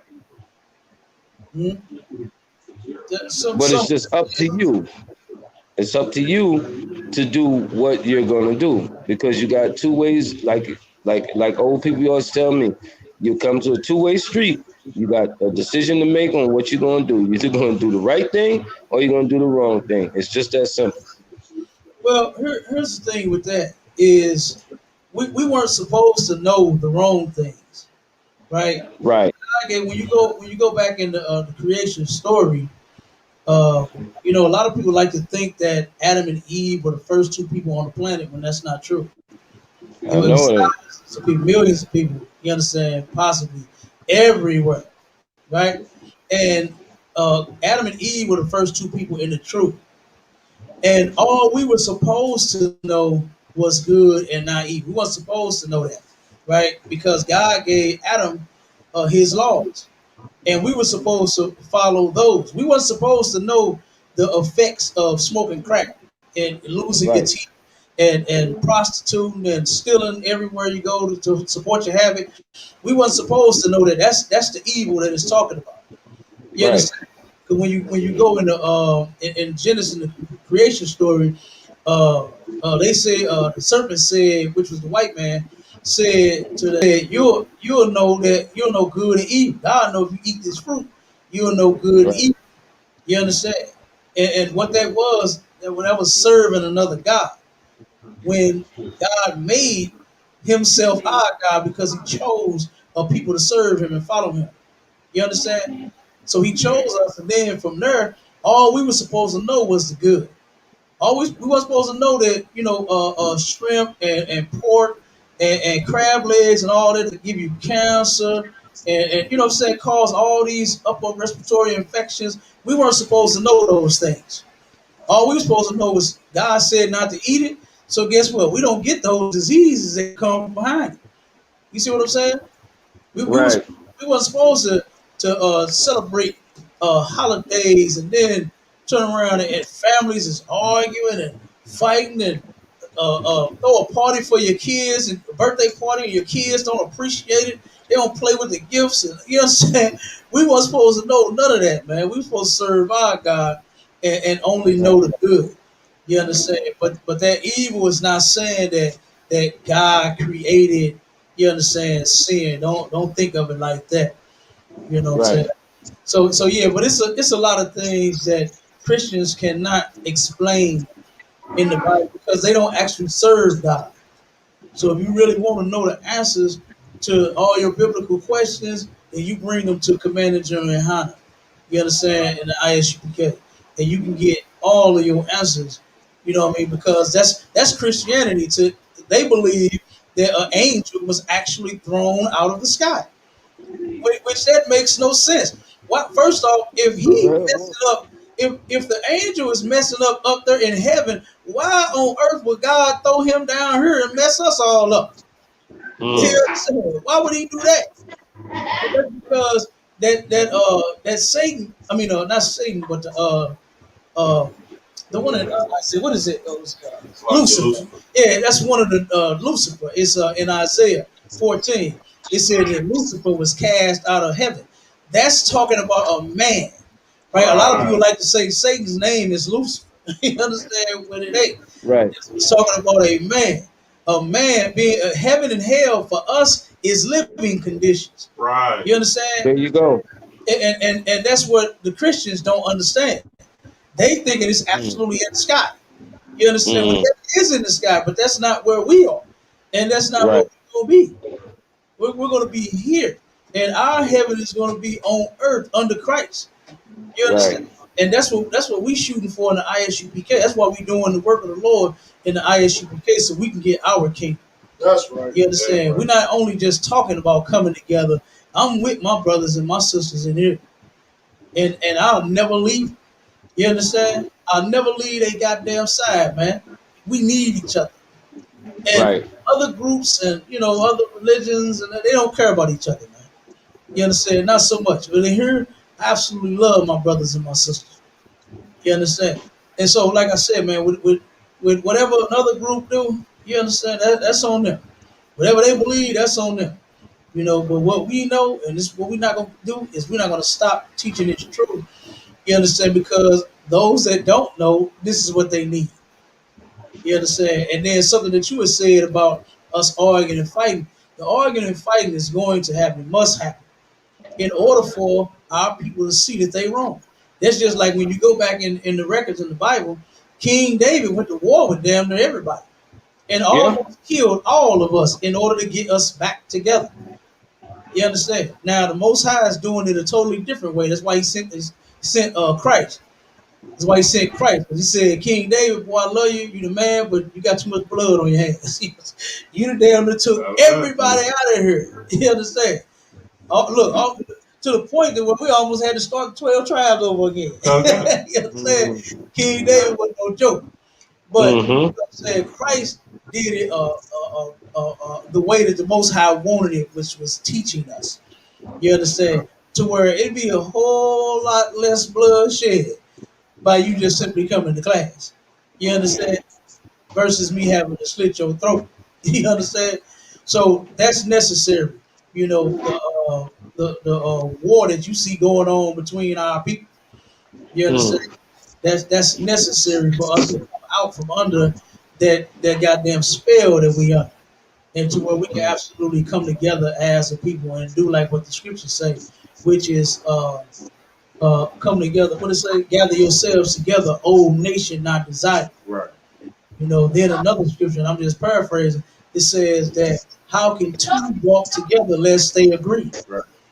If one Right. person want to go to Walmart and one person want to go to Walgreens, guess what they'll do? They'll take two different cars. You understand? I ain't going to this store, man. I don't like Walmart. The line's too long. I can get me in Walgreens, in and out. You understand? And they don't agree, and they'll go their separate ways. We supposed Okay, to let me ask you another question. go ahead. Okay, you're ISUPK, and my homie, he's with the Yehuda tribe. Now, Yahudas, Lees, and other tribes of Israel, do you guys agree with them? Although y'all say the same thing pretty much, y'all come the same exact way, damn near. Do you all agree as all children of Israel, or is it separate tribes and they don't really get along? Is what I'm asking. Well, it's 12 different tribes, but Mm-hmm. it makes up one nation of people, right? So, all 12 of those tribes, we are brothers and sisters. We are family. Okay. And I don't believe in no separating and no division of any of us. You understand? If that's what you ask. Yeah, but no, because I was just thinking, it was like Christianity itself was. You had different denominations of Christianity, and I thought that Oh, the so Hebrew Israelites were the same way. I thought y'all okay, had I different. got you. I got you. Yeah, what they've Right. done is, I'll get you now. What they've done is they've turned around and made that Yehuda group and the other groups that you see, they've turned that's Christianity as well. To where they got it's like having a denomination. When what you're supposed to have done, and if you did the research, not you saying what you supposed Mm-hmm. to have done, but Right. if you do the research, right, and you realize that this is the truth and that this is where it started at, it will only make sense to come back home and all be together. But what happened is those people that turned around and formed those other groups, they disagreed on certain things or whatever it was. Rank and order was an issue. Some brothers didn't Mm. follow some brothers' orders, um, believing that they were someone from the past, King David, King Solomon, always somebody great. You understand? Never nobody wicked. But those things, some of those things right there is what ended up causing a split in the school because at one point everybody was in the ISUPK. And then once they turned around and didn't want to take orders or just whatever, got their panties in a bunch, they ended up leaving and starting their own groups. And that should not be. There's only one body of Christ. There's only one group. There's only one school that the Lord is actually with. You could turn around and take the information that you heard from the ISUPK and say it to you know what I'm saying, you have no more breath in your body. You mean it means absolutely nothing and you're doing nothing but blowing hot breath. Because you have to be in the body, you have to be with the most high, you have to be with our king in order to do what you understand he wants you to do. Mm. It's just like you can't serve a McDonald's burger working at Arby's. You understand? Right. It'll happen. You not with McDonald's. You understand? You with Arby's. So that's the same thing with the truth. You can just call yourself a group. You can just say whatever it is, But until you are in the one body, then you're like Arby's. You understand? And the ice cream Right. cake is like McDonald's, number one. You understand? So I'm just putting it like that just to kind of break it down, and what I'm saying, because I know we short on time, and what I'm saying, we ain't giving a full breakdown right now, but and we definitely can at any time you would need one. But that's the thing that needs to happen right now is for us to come together up under one umbrella, and Right. that is the home of the truth. We Right. got to turn around and we got to serve our God the way that He said. We got to get rid of all other gods and idols. You understand? We got to get rid of the other nations of people. Stop trying to think we white and think we African, thinking we Chinese and the first Asiatic black and all that nonsense, man. We need to get away from Hmm. that and come on home and be who we are. Hmm. It's absolutely a great thing. I love being in the truth. I fell in love when I found out I was an Israelite because before I came here, I was like, damn, who am I? I didn't know. I was going through what they call an identity crisis. Right. I didn't know who the hell I was. And then when I found out, man, it's a beautiful goddamn thing. It's absolutely wonderful. And that's why, hey, I'm here. I'm here until the wheels fall off. Ain't that what they say? You understand? Right. Right. I'm here until the wheels fall off. You know what I'm saying? But yeah, man, it's time for blacks, Hispanics, and Native Indians to come together, get in this truth, get this one body. You know what I'm saying? To drop all of them other groups and all of that. You know, if you can't, hey, Lord be with you. But for those that absolutely understand, they need to come on, put on small black, and get on in this truth. Yep. Okay. Yep. You got any more questions, brother? No, you answered the question for me. You know what I'm saying? You answered the question. I want. That's the only question I really had about anything because I grew up Christian. You know, God, and ain't that what's cool? I was dedicated to what like I am right now. I'm dedicated to knowing the truth. Period. You know. God, Um. Uh. I serve God in the best way I know how. You feel me? Um. But knowing the truth would finalize and complete me, you know what I'm saying, to a point that I know I can be because I've been looking for him all my life. And I asked him to bring himself to show me, you know. And pretty much I'm where I am right now. I don't subscribe to any religion. I subscribe to a way of life. Anything that shows me a way of life, which I believe that's the way we should be living, a spiritual way of life, spirituality. Anything that shows me it can apply to that, I'll take that knowledge in, and I'll do my ones and twos with it. Do the knowledge to the information until I become wise and understand it. And that's where I end at with my understanding. Now I understand why I got it, understand what it means, understand what it's for. Now I can use it to do what I need to do, you know. And I want to do that under the name of God, and I want to do it in the right way. I hear you, brother. And doing it the right way will be putting on all black, and you come and getting in these ranks up under Commander General Han.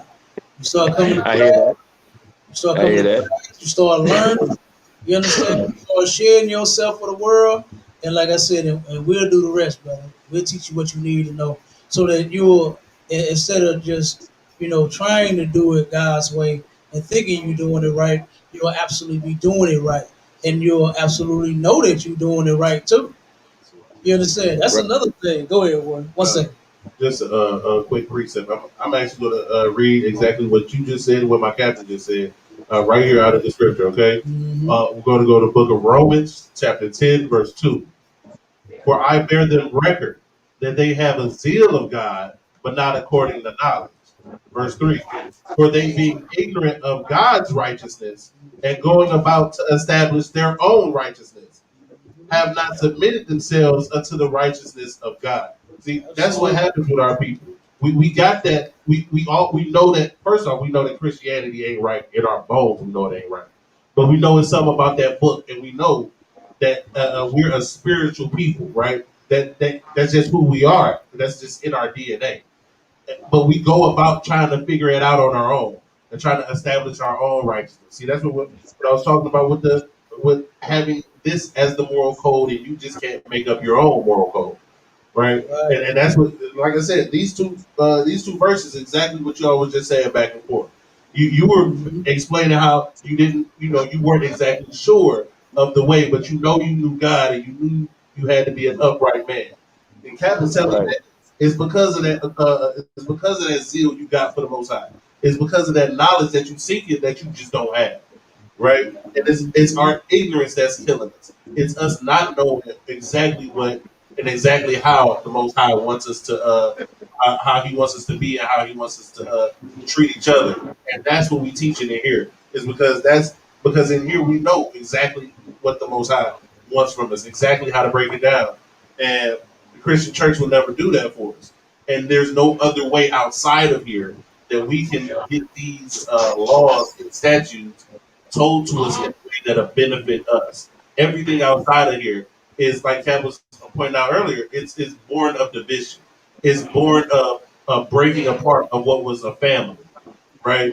In here, we're talking about getting that family back together, Right. reuniting Israel and all every tribe, Black, Hispanic, and Native American, right? Damn right. And like I said, it's crazy. Everything we talk about, everything we say can be found in the Bible. As soon as y'all started having that conversation, I'm like, oh, I know where that is. I've read this conversation, right? Uh-huh. This is a letter Paul was writing to the church in Rome, right? So this is a conversation from one brother to another brother. Right. Exactly what's going on right now. That's Mm-hmm. what these scriptures are, and that's what we need to start looking at them as again. Damn right. Damn right. Huh? Excellent precept too. Yep. Yep. So yeah, brother, you hit me up in my inbox. Go to the Goggle Bar, and then I'll send you the class information if you want to turn around and learn some more. Be on the I give you the flyer to the next show. You know what I'm saying? Right. I can even give you the flyer to the food drive, so you can pass that along. If you need any food, or if you know anybody who needs some, they can come and get it. You understand? I just give you all the flyers that we got. We got a lecture coming up too. Um, September the was it 25th, to where we're going to Mm. talk about the division of family services and how oppressors work day and night, burn midnight oil at oppressing and dividing the Black, Hispanic, and Native Indian family.